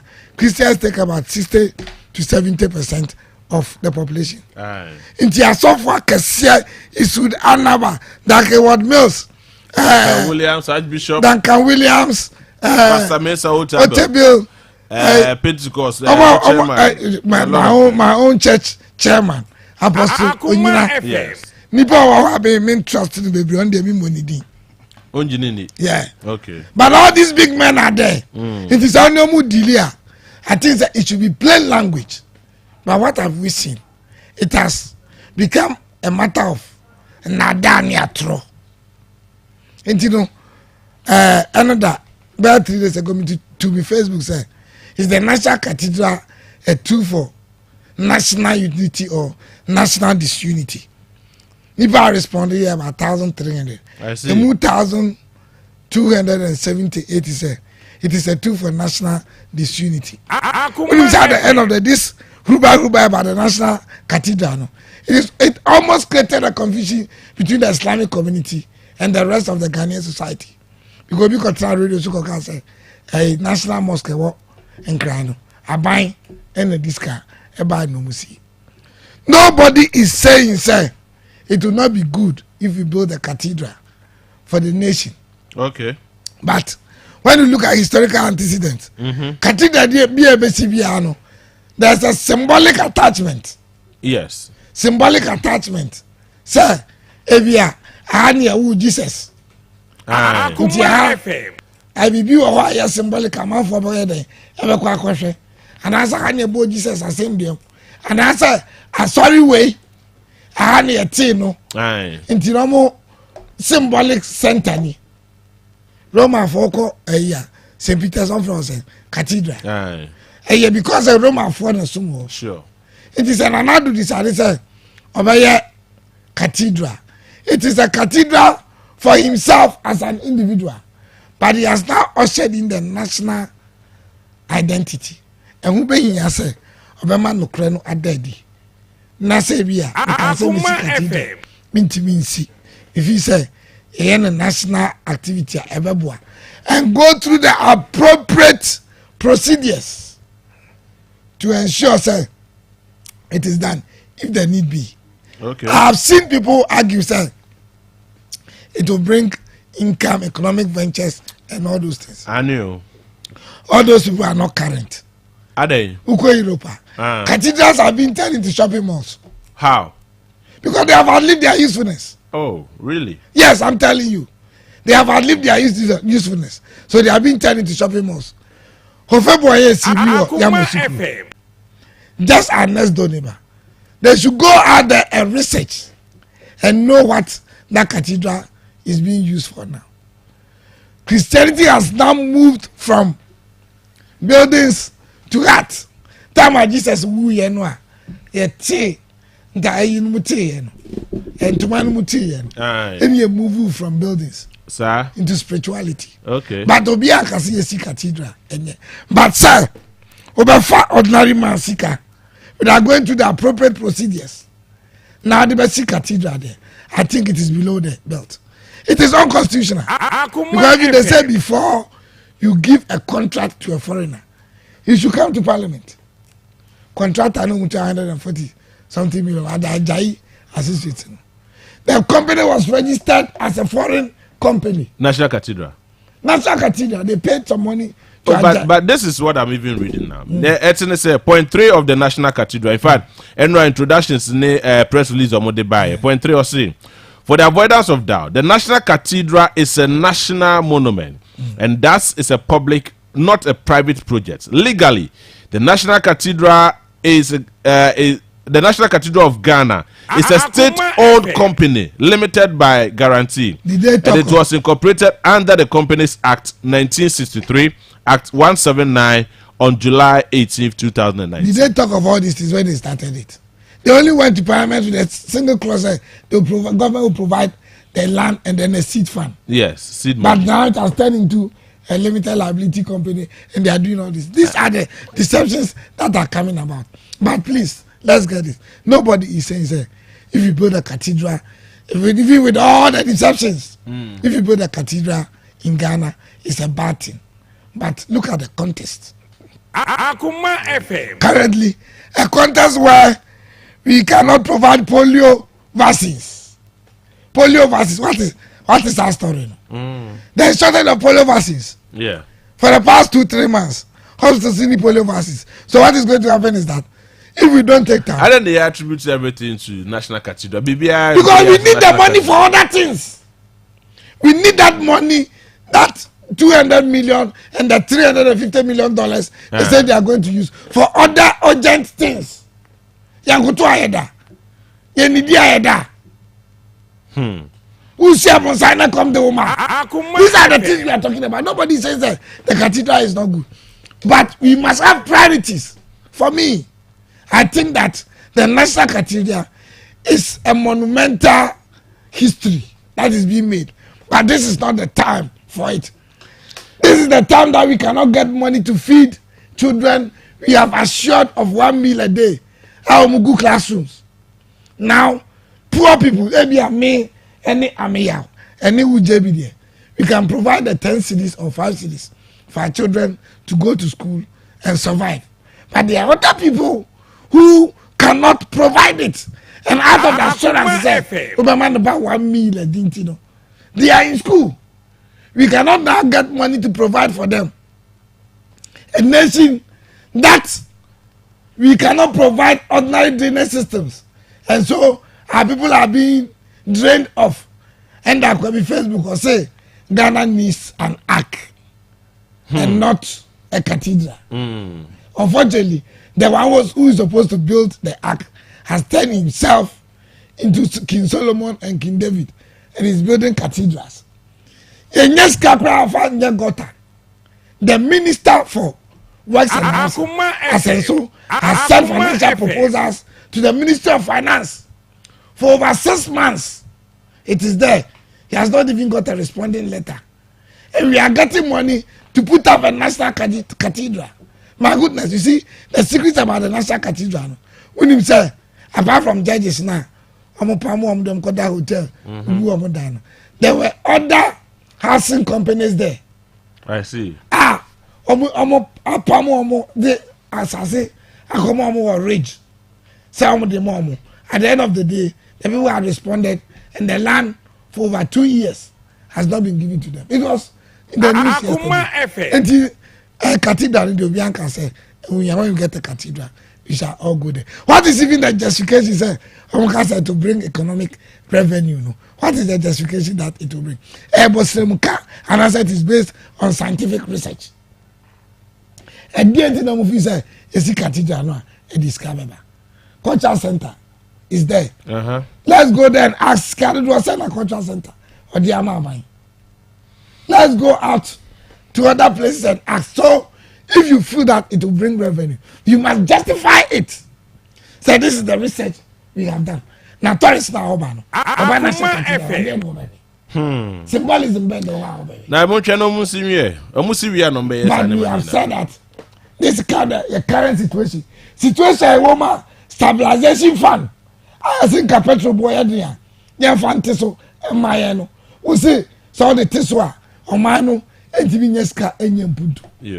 And so this is the time we should use stabilization fund to go and build a national cathedral. My goodness, a country where when petrol is increased, people cannot survive because I buy say when you're ready. Yeah, but I was to see almost about 2 we should now, and I hear sir, we are suggested, yeah, heritage fund, and yeah, national cathedral.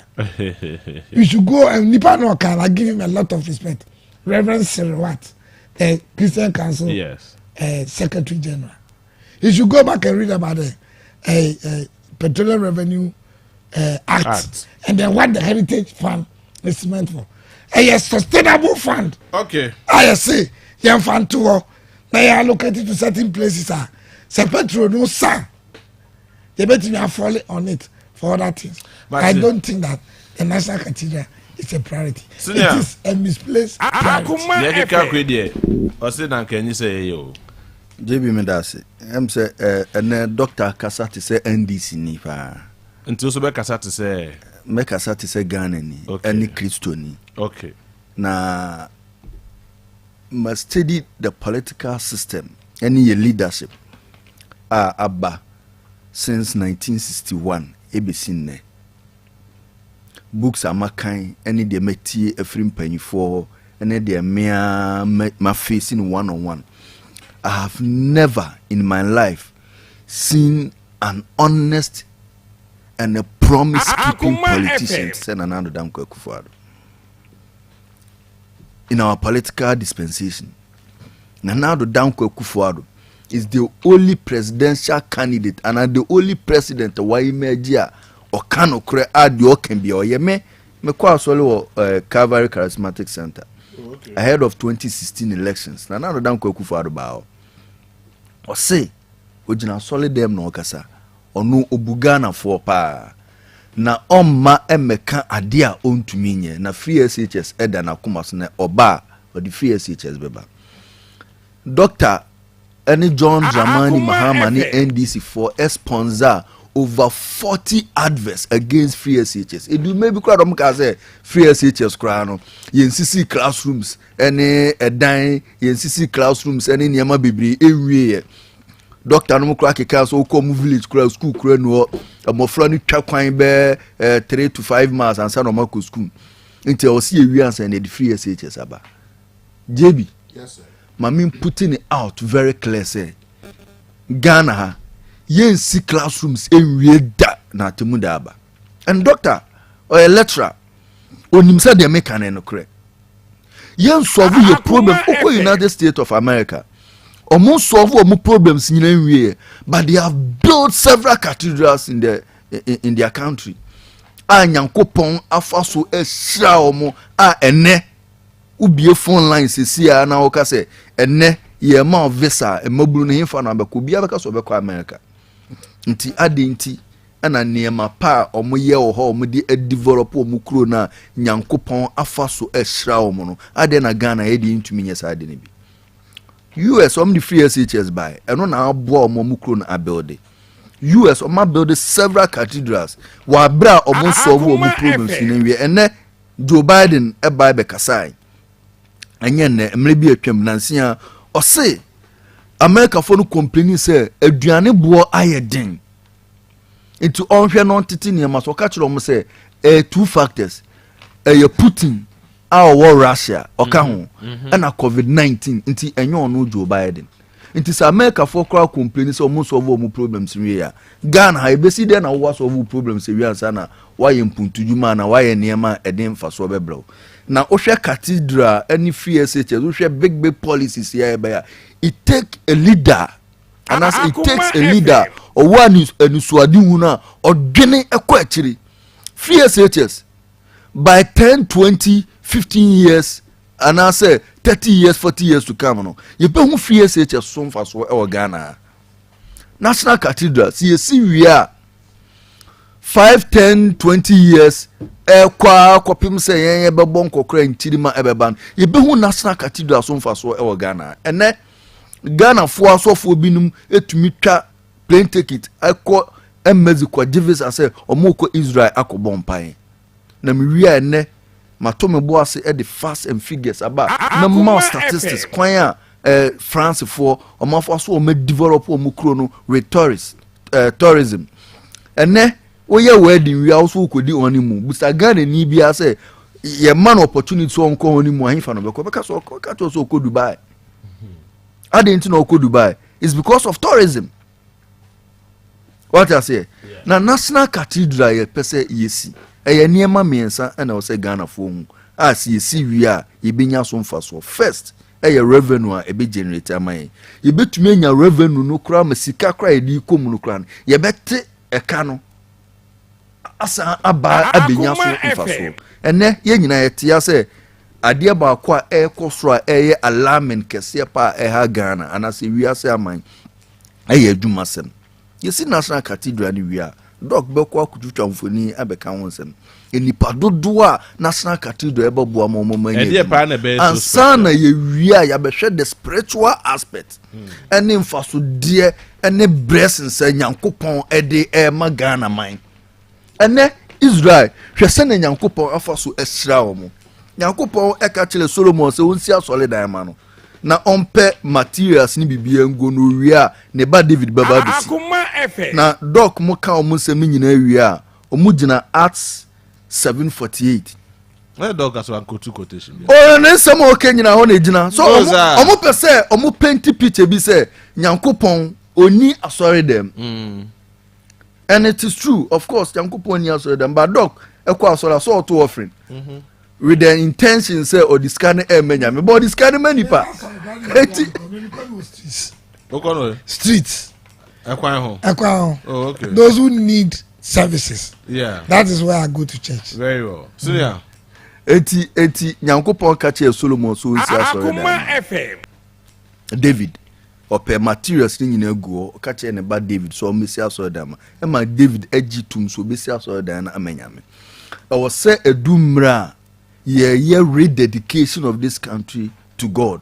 Ghana your manya emoje hwieguo ene niema bibre aba saa niema ni nyina hangi yekum en saa niema we nyina na ye ni nyina unim say anytime bia NDC for ba omo be say niema bia ye ne ba ebe ni ye samu omo ba ya omo be kunkum ni pa ni soja aba na ye ne de sa reconciliation committee ni ba ya ye resolve niema akoma dey e ba from oh NDC PNDC muna mo de sa den by the first squad in Ghana was done in 1967 Google 11th May okay. It was so mona mo de UP by Google Asante mante mo ye nim the first mo fa so amode me dem tu mi ana ma che mo kwa mo fa so amode nipa o mo ti asante mante ma e fa so wo kiyitia sojafo e be kunkum nipa o mo twa e ma e to ma e twa o ma ha mu ma ni nim sa na ma ni nyina na mo ba na sa mo de sa nipa kunkum ni mo jehwe gu ba na enome ne ba o man so ayen ene ye ba ye be yes ani e di reconciliation by president Kufuor time ene na Nana Danko Kufuor do so ba obesi national cathedral ye boni ayaye nyina ye bury ye rededication of the country into the hands of the Almighty na wapohoro ye boni ni nyina na wabsira ye ni ye moving on na doc kasa no o make statement bi say ye wo lolo kwan bi a yen wie ye wo school dan yen wie school feeding ye ntu omoka ene ne ma ye jana ko be ma several examples mami putting across and tell doctor any NDC for say Sata mana France for omusi Notre Dame na omo problems na omo solve nwie Sata ma America for ACC National Cathedral no more problems omo solve nwie enti the fact say ye ntu school feeding for no e kan nkyere say ye nyem puntujuma o say ye mpuntujuma na mabie quotation bi wa age bi me pese me kan apostle ko na ohwe 1 Corinthians chapter 18 edeba 19 na or say for the message of the cross is foolishness to those who are perishing na omo perishing doctor ni NDC can it hear can it hear oh there be say bet me translate me na me translate ma o bet me translate me ka say me code twa dog be so much offended but enye me na me asendua no asem we the one that will translate you kwasi asem a say me dear me translate say na be ya doc any NDC for eno mo ye against national cathedral no mo ye so much offended me the make kind of brofo because me read it from the Bible direct so be ma me kwan a mesa esi ho ni bi bo e ho ni ye me de so be ka ni twidi aka be ma kwan so be ka ni twidi aka be ma o ho ni ye me de pa edi so o be ma me kwan a to let you understand say moving up a cathedral because it's not a message of the cross because more perish you don't know what you are doing you the free SHS but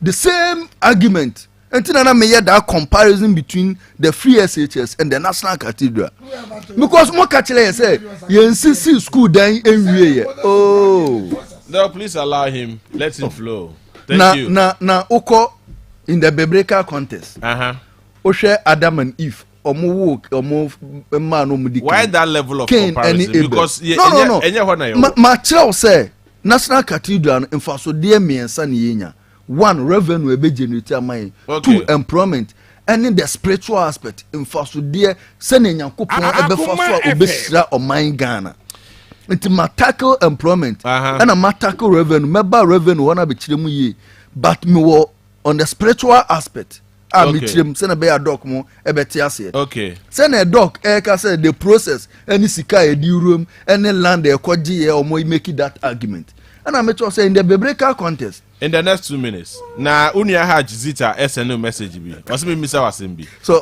still no go so type it propaganda na uja na obetro a whole book eti my enko ya say but yes because uja na obetro a whole book how they supported dog to finance everything 2 minutes answer me that be you need to go to a different of course yes na ye Cain any Abel ekobo afole amanyankopon na baako afore no eso nyankopon ani baako so afore no anso nyankopon ani se ye jai doc mo ne na ban se omunsi national cathedral se o ka so onya against o ma fore no nya de e be so nyankopon ani na Nana Danko Kufuor no ope kwan bi aso se obe meki so se na fore a obo e dia ma nyankopon ne bossa o share se obe dedicate Ghana into the hands of the Almighty God no obo fore a esombo e be so na nyankopon ani na wafa so e de sira oman Ghana enti eno na oye no enti yes Ghana for mo ma yen emperish na ye call on the area of revenue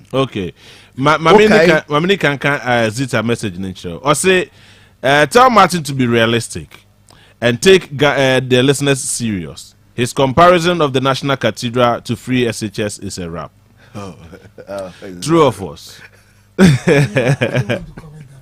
because but the Ugugu ya no first Paris squad no we but me aka me but maybe the submission go into sir say enu kwazan ka already sad we Samo because the same argument on me on free SHS the same argument na doc bet na here or say free SHS NCC then we did me free SHS o argument on the buy and then national cathedral or say NCC then we into oba SHS and oba it no yet to me national cathedral the same argument but ne you see free SHS no Ghana for over 1.2 million and more for so there eti sa propaganda na moye no enwose Ghana ebeko so akonanim so that's a visionary leader yes JB me de masem no ebewie okay obekai say the year 2019 under the leadership of Nana Addo Dankwa ye launch program be any friend the year of return yes ye launch the year of return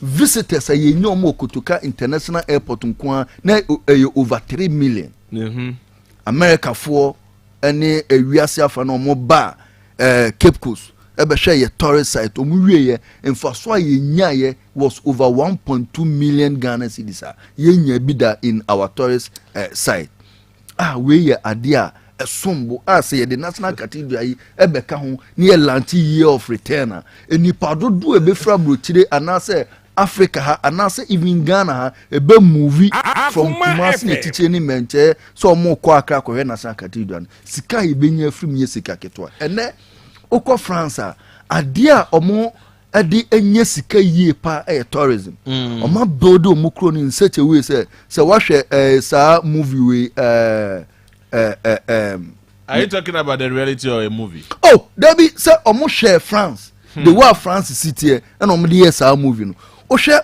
tourist sites or my you see every year okọ statistics o go now share every year enipa 90 million and okọ France be tourism kwan okay it France from you say moving people from one area to the other sika wom asin gold diamond any bauxite any cocoa any sand money you put together it to meet tire on no on the basis of tourism sika ibenya na sika esunye eno ukọ France wo mo baby e fra ho Notre Dame out of the 90 million om called emu 13 million and of course Notre Dame was wo mo kwa kwehwe eye national cathedral na infasodie no eye ade a eso nti yesre ye ma doc mu ene NDC for metu mfuturo engu yani te se ne ye di free SH enye Ghanaian society mu na mo Paris na mo porutu Ghana for ade senior Richard says say make us muncho or see the NPP communicator is creating stories. The true worshipper will worship the God he serves, the Father in spirit and in truth. Oh, you are Richard Nyamisha. Anyway, so we are come back to our. It was just a passing comment. But it is true that the first executions were done by the UP government. Just a passing comment. There's a possible increment in fare, that is lorry fare. Within the week here, be able to me because you start to petrol. Now a liter of petrol is about 10.99 Ghana cedis. So a liter of diesel about 13 Ghana cedis and about Kwenska Kreguso. There's a possible increment in prices of goods and services, including lorry fares. Doctor, I'll not be surprised. As usual. When you have an inflation rate of about 27.something%, you must expect to say. You see, the inflation is a reflection of our foreign index. Okay. It is a reflection on the price of commodities. So what I say, even though there's war in Ukraine, there's conflict around the world, COVID has come, but at the end of the day, mismanagement of our economy is the problem. When him say COVID sky in and no glad to be my sustaining without having any challenges with prices and inflation. I see. I must say I COVID in a day abasa. Now what you say? But let's look at the global environment. Let's limit ourselves to the African continent and narrow it down to the Ghanaian West African continent. Cote d'Ivoire for more inflation say. Burkina Faso, Togo, our next door neighbor Moyese. Burkina Faso a landlord country. They are doing less than the highest Nigeria, almost 16%. Now say they are about 17.4. But Ghana, we are doing 27. Baumia said that when the fundamentals are weak, yes, the exchange rate will give you out. Sure. The exchange rate has given that out. It that argument to say, COVID. No, the economy started fucking up before COVID came. Economy never fucking up before COVID came. It does not blame the economy on COVID. Other countries have COVID. And unfortunately, no, Sika, yeah, they have to say, petrol boy, revenue law, no, act, no, say, yeah, top petrol, no, yenti tax be, so, near Fanto. As a petrol boy, costra, near the cushion the ordinary Ghanaian. Senya, lorry fare, and cost to giddy. Senya petrol boy, no, affected my use of cars. Unfortunately, the government of the day said, or the stabilization fund no bar, on your revenue fund your development. In the stabilization fund now, as you go and also the cushion, the ordinary person in the street, you know, they will not bring it. So I'm not surprised that prices are going to, fuel prices have gone up, and then. But it's becoming more scary. That is a sense of national insecurity. Yes, very scary. It's a sense of national insecurity. But the government of the day, which is autocratic and dictators, who think of themselves egoistic sentiments, you go not there. A Bible petrol amano. He doesn't feel the pinch. Me jam economics now. Me elementary economics. Even notwithstanding all my PhD, I do elementary economics. Who's that? Last Wednesday was a Thursday. The guy was taking over from you, no? A DJ there. Yes. Tony Best. Tony Best. Who's the guy that's over Coco Bio? Who be around me here? Now me collect data. I see. Coco Raho. The minimum price for cocoa has moved from 1 cedi to 1 cedi 50 pesos. Which is 50% increase. The minimum price of Diego Nenchinam has moved from 1 cedi to 1 cedi 2 cedis. I see. The minimum price of egg has moved from 1 cedi to 1 cedi 50. I know you're getting no.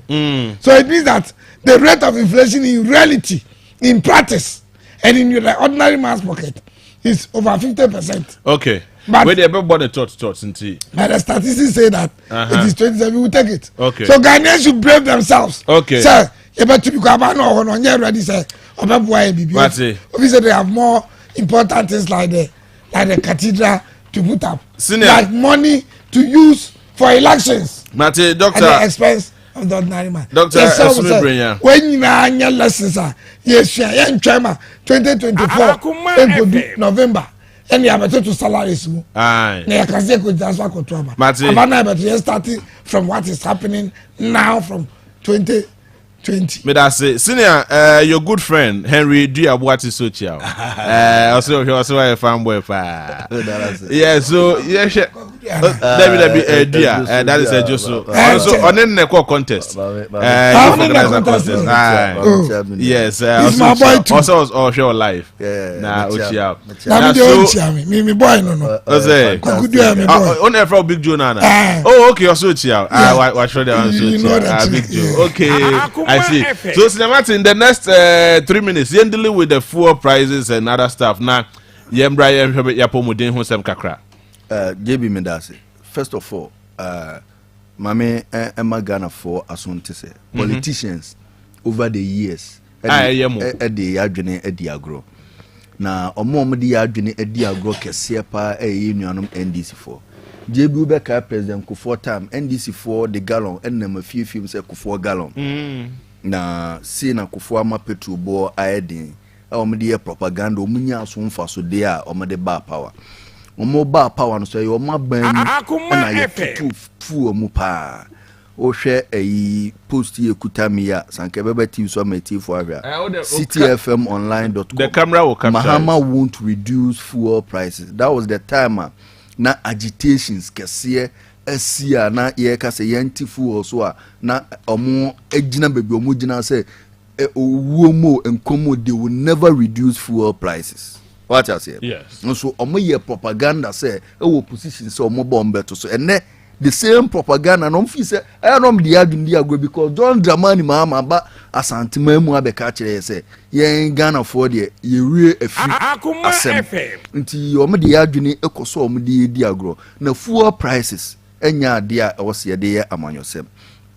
But then NDC for any time be the amanyosem. Aban bia ni ho a obeba or what chances or be control fuel prices. The world market. Yes. Say your tum kese buma. O ye de ya obkwa kotona boarding to kotona boarding a oba also o de baba be de. E baba be ja boarding. Now this is an era. Russia Ukraine war no aba. O share the statistics. The whole world, Oshe Amaya Omu produce fuel in larger and also petroleum products in larger quantities. Open 5 countries, Russia count.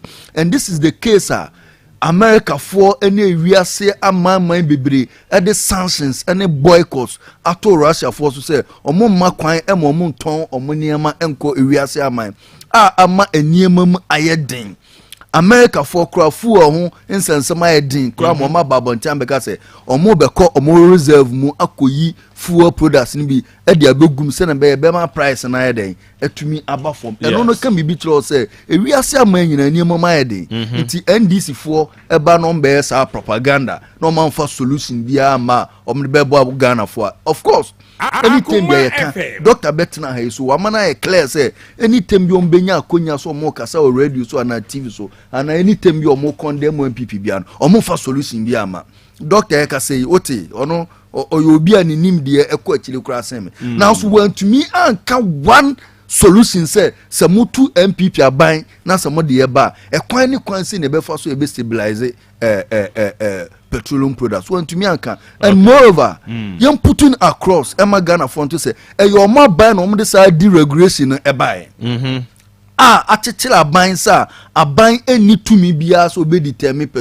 prices of petroleum products Ghana mama ban na mo de sa de na bae until you don't have any moral authority and a moral justification say obe condemn MPP wa bra wo now this deregulation prices by say yakoto ade no amone na send board directly ya to ma Ghana for aboarding until mini na jesi okay amen ne ta nante Mra NDC for abeya ye woman NDC for this deregulation ya be o nya rebate bia otamaso doc ye tamas ye tumi tini kroma nyina ne epe ye tumi wa ma solution bia ye tumi tini kroma nyina ne epe OMCs no oil marketing companies the price e wo for masade atofu agu ye kem because of some yi amode bae na jebi na ado danko akufo ado say ye ma driver for na so nti say ye di nyamedi nsire omo toto lorry femu enche na aban ade niema egu forma to petrol musu nche yo yes enti aban ade niema egu form se ma kire die enti a niema no akosoro what I said aban ade niema egu form me no ka say 15 pesos sinya aban ede tete niema so petrol plus kakra obi be ka to say 15 pesos aban ede abodi te niema so de nka it is nothing to write home about but on a daily basis and as one day bia no aban lusu revenue of 200 million Ghana cedis aban ede elusu aban so under one district one factory aban any China for be akabuma yesi oil refinery ni bia nyame ncha de one district one factory sad be to mabo Ghana ye de kakra yitu ni betumi anu na Ghana ni yaton amaye na prices na ba these are the measures abande body go for ma e betumi stabilize fuel price. I say thank you very much Senior Martin Amiya representing the New Patriotic Party and Dr. Joseph Asumenin yes Asumenin Brenya I don't know why I'm because of about the Asumenin Brenya and also there no credit. You are very much grateful for your time this morning but yes you are promoting some kakra in the next 10 minutes Abraham JB bibi aboko there menya ura mu dem pacho wadaruma me pacho miwia Doctor. Mr. JB. Bibi aboko there. Nyankopo tumi me holding. Ya dobo ade ase. Dobo ade ase. Dobo ade ase. Amen. Ede so de ugina mu pa. Sanity. Ugina mu pa. Nyasem kotwa. Ene kwamo be na e wo ba e. Yo Mr. JB, otufo nyankopo nhyira no nhyira akoma FM tiefo. Ene onua ahwefo nyina. Me don ase ye from Eja Abraham. Me ye sabi obi a me den habamba ne nubra ensa eyerewa.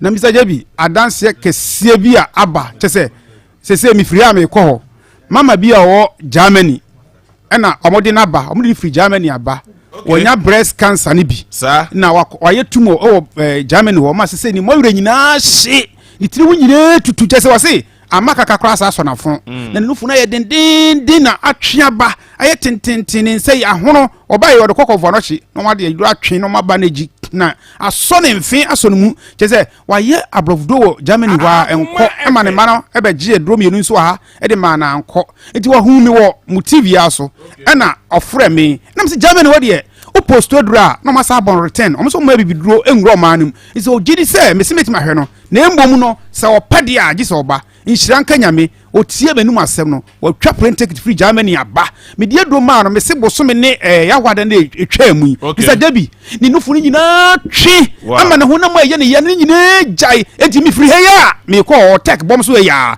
ni ba ko free Germany aba a o si o pese o hu mi ankasa enti se mi free heya bisa dabi o sa onya hwe kra me mo aka ho na wakọ na so do ani akohu ma me bi ye ko do kra ko me kwa magiska ebedi se de no yakwa obeche bewum ibi sraw mi gina sa kwanya yiso aka kire enua manom ene sabi ayarsafo no a doctor fo na ebi mu se breast cancer enia duro digi se wo yetumo gi se etwa no fo no na wo maka kire ma no ayenua manom ebo hunti wo kokora na akoya bibiduro na atufo se he hwe ne wankoya bibiduro ne ya no mu yefi se omo ne ma no mo de mo nyina na akase kodidi udi ni nkontom labo mu enunum honhon chese sani me na ukodi bibiduro na bia etimi de me faso akase me nua mam se onya breast cancer bi na udi akini enko dwada onufum ama onufum na den doctor so obetwa anampo udi na wotwa asachi dwa omotuom aso mfe aso mu ama wonsane ya na hono anache se ama onufum bi runtemotu tu chese ontumi na edida so asan me tumi sa fro enchia da so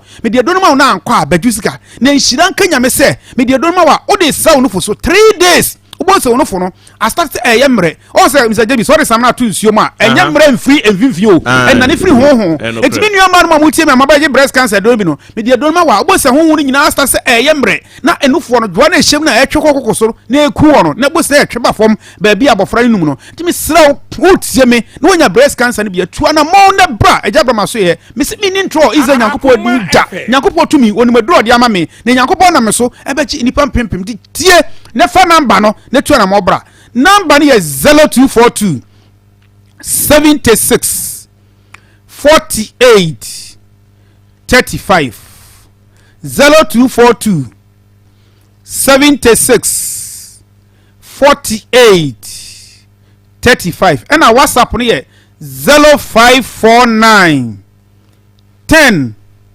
15 80 0549 10 15 80 kumasi ya mi wo ohwim wo asuofo akwaso na se barekese kwaso mi sraw si wo ohwim school junction na ka se open Ejabram clinic food and drug for the whole Ashanti region me na me clinic ni so na ho feche obia na enu nso enam tuo na mo na fa han bra wo sunyan so me wo estate junction me ni brotherhood asoda no ina die num hwe enkan so me wo da koman abrewana na sport da koman abrewana na sport ena tema sese ma be bie bi wo tema abusumi ya yebesimi ya ede dika no na ye bia no ene wo tema community 1 mankwade runabout tema community 1 ho wo de gina runabout so somebody ka sis wo ne page ori hwa abrosa na wo no bo se Ejabra me samboard no ba ko sa bo tu na won bra me so ma kire akwa wi na maka breast cancer ho asema wi no me ba enam yare bisa Jabi enam yare abapapa sense e man ho ofe nti enya ho sabi enya omochidie ena memmen so ho ofe enya omochidie enti eba no se ne abodwuma ebota brebo na brebo ode no se we very careful na ibodwuma funu wotima brebo no na so yare aba be sensan ya kwam enti me sraw se bia no oba bia kodi mpam agro ana ne oba so de ba bia kodi mpam agro na se wonya yare bi wo sabi oba manimu enti wo kotoret na sabi wo chimwa amansu ofita bi furu bema no mu ba anasa wo de bodi ensu fita bi mai na emo bema no mu kekawo anasa mre bi atwam wo dwunso moja saa de ne ba ho a na boss na ma bema na fa ye ketewa bi sabi wo no ba hye mu asesia na ho aba boss timi ma ensa bi begu bema no ho boss wa na ma wo dwunso ntentem so am Pedro boss na so sisi na ma osisi ya oya enti obenum sisi yare nu anyina na de akwahye sasaboro me pese me ka je onye wo sasa hwe ene wabo saa nam yare yi ene ye saa e ba sa na didi ewuro osisi na ja osisi yare na ma oto asentimu twetwon di enkofo fra na siatika no wo si na so sentri mu na ma oto asentimu twetwon na ma ona ho hyehyew se de meko ana robo asra no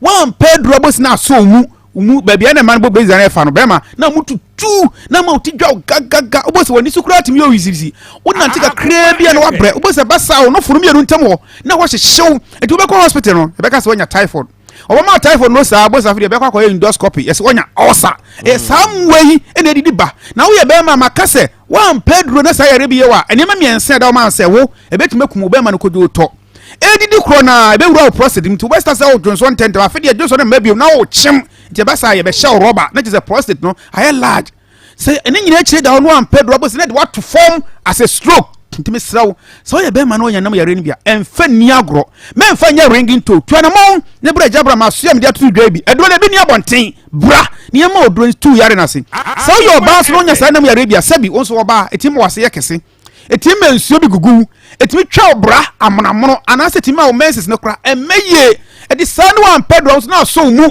na so chika se no na ma uti unantika krabia na wabre na oto asentini twetwon mesraw oba wodi ya chiri na nkwa wanum nuo nyina bibidro ahoro wanom abrovdo ahoro wanom he beso Abraham de ne he na me de do no ma na nkwa waba baju sika me so semi enam yare ya obi Abraham me wanu yie e de be ma Nyankopon na me so e betu yare na se ginamba no ne tue na mo ne bra ba bia me kire akwa no etefo mo amohwe live ewo Onua TV number no egu screen so betumi anya daje na wabobo number no first number no 0242 76 48 35 and a WhatsApp number no 0549 10 15 80 yes it's mo amohwe TV no metumi afa number no mo amotie radio so metumi apeke number no and mo amohwe live on Facebook number no ewo Facebook betumi ahwe number no ewo hono mo Mr. Jeb mi da wase nansi a obi hwe wo YouTube na sabi ne bema no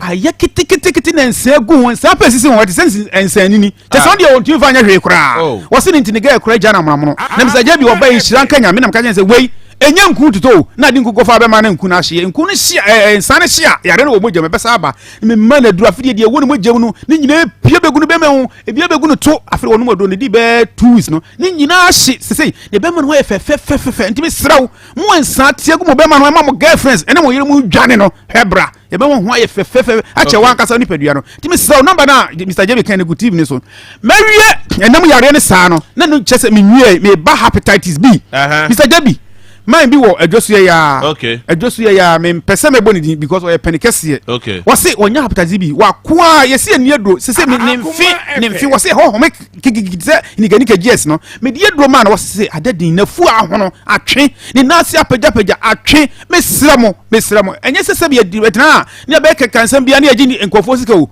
he bia wako ba bia jusika me Abraham ntisa me semi gina fidie so Onua TV eni akoma FM he kase me de adro ma na ankwa bajusika minni medro na ho odin entina mitimi kama asem sa ntimi sew so nya hatazi bi na de akine enko abra odi yesi che yare ohu mesi ama wo Johnson tentem sebi okura wo frapeja wo na mo hyehyew yesi wo pancreas na ye weak he me modro na asiesi wo pancreas no na etumi produce insulin amani padua no na afidi eno a change aduane na wadi na sakra mu na di padua ya adwuma abra nko no metformin bia nko wo insulin pani etimi sew wonya yesi che yare bi na wodi akina wo so me etumi nsafro bra enkrada akomai anase kumasi wo hwim ana tema community wa na mekan no mankwade run about wo anase kumasi ya anase sunyan na beje do bi ji number ni biem number ni 0242 76 48 35 0242 76 48 35 and our WhatsApp is 0549 10 15 80. It's JB. Yes, sir. But I say, I'm ready in the next 30 seconds. I'm ready to. Remember doing me or Osukudu. I love you. Osukudu. Me too. So I'm sorry. Mr. JB. Yes, sir. Who me around your batting take a seat, sir. Who the document in the baby? I'm telling you. Na yes, I help you, ya. Oh, but the Johnny. It's remember mo tie me. I'm mo job go fan club. Talia fan club. E man so mo pe. E man mo tete 10 time. E man so mo chi. Ti me so mo magi me do Osukudu. No what ti apim do no ina de. E ba sa boss no ba ni twin mu. O Mr. JB ka say bro ya brebe ja award. Sir. Gabi am nya nem say na hwenye nsia. Me pim no twin to de to man say trrr me say wow. Ma ja award. Say fu ma ti me ball. No what ti ne dia. Ja bra me so ma pim ama entomati timi so ja award. Mr. JB you pass ja award abra. And man am pass ti ma award tem no. Me see me wo natural family planning. Again the AKA Bodet. So no ma do no bia 2 years ni say ma obetime die ono nyina de Mr. Jabi anya say obetime de no won wadima na koziboni wan kai di nti udi a ni say bia ma je number no na kasa tintin top on call number ni 0242 76 48 35 0242 76 48 35 frame me baby me match on ya de ma mo so me ni hodo no frame me ka kire dem hodo so match on me da say me eja Abraham that's the name you be say share me da say eja Abraham work out me pacho yenko Facebook na me wish me offer for happy birthday and mo am share live ewo Onua TV Roland Fowa Chumesi junior and senior Chumesi Fowa Roland mo am share live ewo Onua TV yes Roland Fowa Chumesi junior and senior mo papa Kojado o say me wish me a very special happy birthday Moko school ewo St. Louis demonstration Mujina GSS 3 or something wish me a very special happy birthday Mo papa Kojado or something wish me a very special happy birthday and of course for me so me wish me a very special happy birthday for Roland Junior and senior ya be lines no with me at the about back 0322498035 0322498036 0322498037 0243114497 Yenim Komo. Good morning. Morning, sir. Mbacho when you? Offer you ni abema bakope. Opeska good ndove timo kwa da sofa. Opeska ba mintio. Offer ntukunina about studio no misra obenwa fansa bona batima mwate.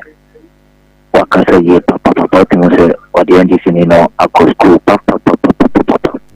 NDC ni se no doctor. As a clearly not timo se NDC ni na onye doctor no.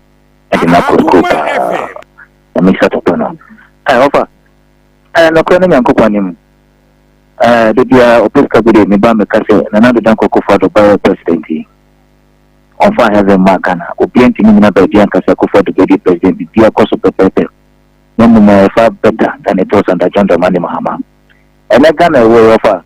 And the media houses and journalists work from almost 98%. I can give up 8 year Akufo-Addo's government. A company 8 year Akufo-Addo's government. And so still nyame gususrano. Say the nyame no wasrano. Me say offer cathedral and another danko Akufo-Addo obesi.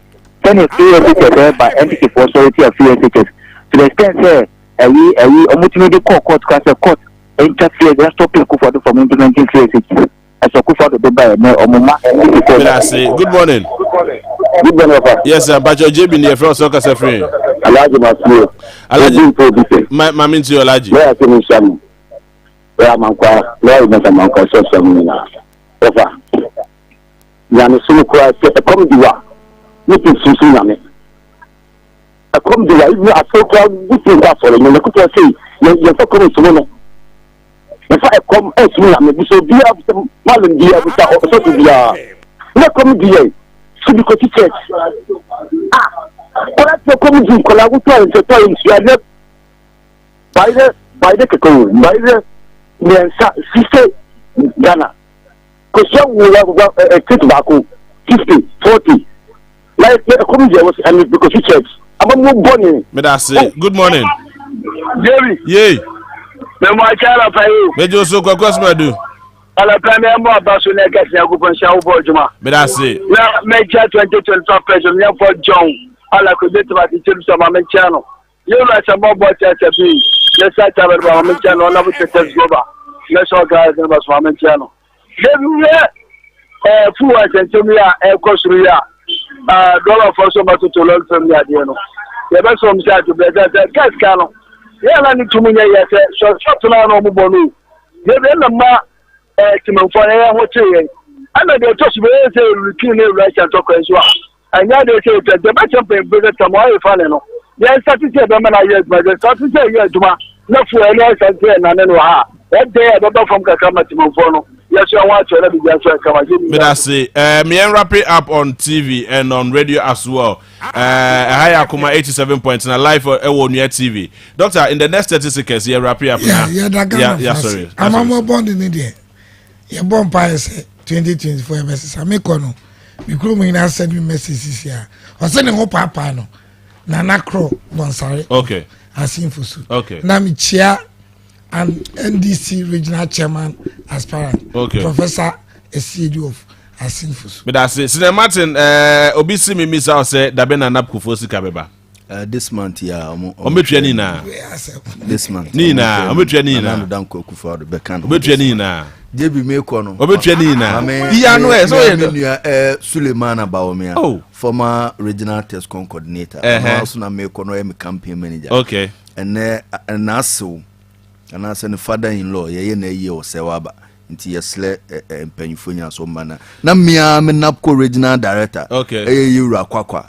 Enra when your appointment as regional communication director for the new patriotic party. Congratulations, Kwakwa. Congratulate me, boss. Kwakwa. Very well. We da say, we da busafo ina say, moi, mo friend ye ne moi, mo de messages by, da mo ina mo say, we are deeply grateful. Higher Kuma 87.9 live Ewonia TV. What some Jumadi so near, mo de messages by on Facebook ina, da mo ina mo say, on behalf of the entire production team headed by Nana Senso Mesa, Bibine Akohene, Walker, and Onuya TV for yes, all the production team at Onuya TV, MCR for Yedamuna Mwase for spending time with us from 7:30 till now. We are deeply grateful. You're from JB. Nyame ya domna bonibi and sebesa so Asia. This is Wonsum Jumedi Sunye. Exactly where we are going. Sacrum, Yakrado, another big one is coming. Akuma 87.9 FM. Yadikasepano Bell. Obian session one chain. Asante Marathon. Edano. Asante Mamubaya Gidi. Ebeye Butu. Yebe Tuamrika. Echa Asante Mawashia. And Yasam Kitwa. Asante Marathon. Ayakuma 87.9 FM. And Adeba. Sound Miadada. Yefi Media General Kupata.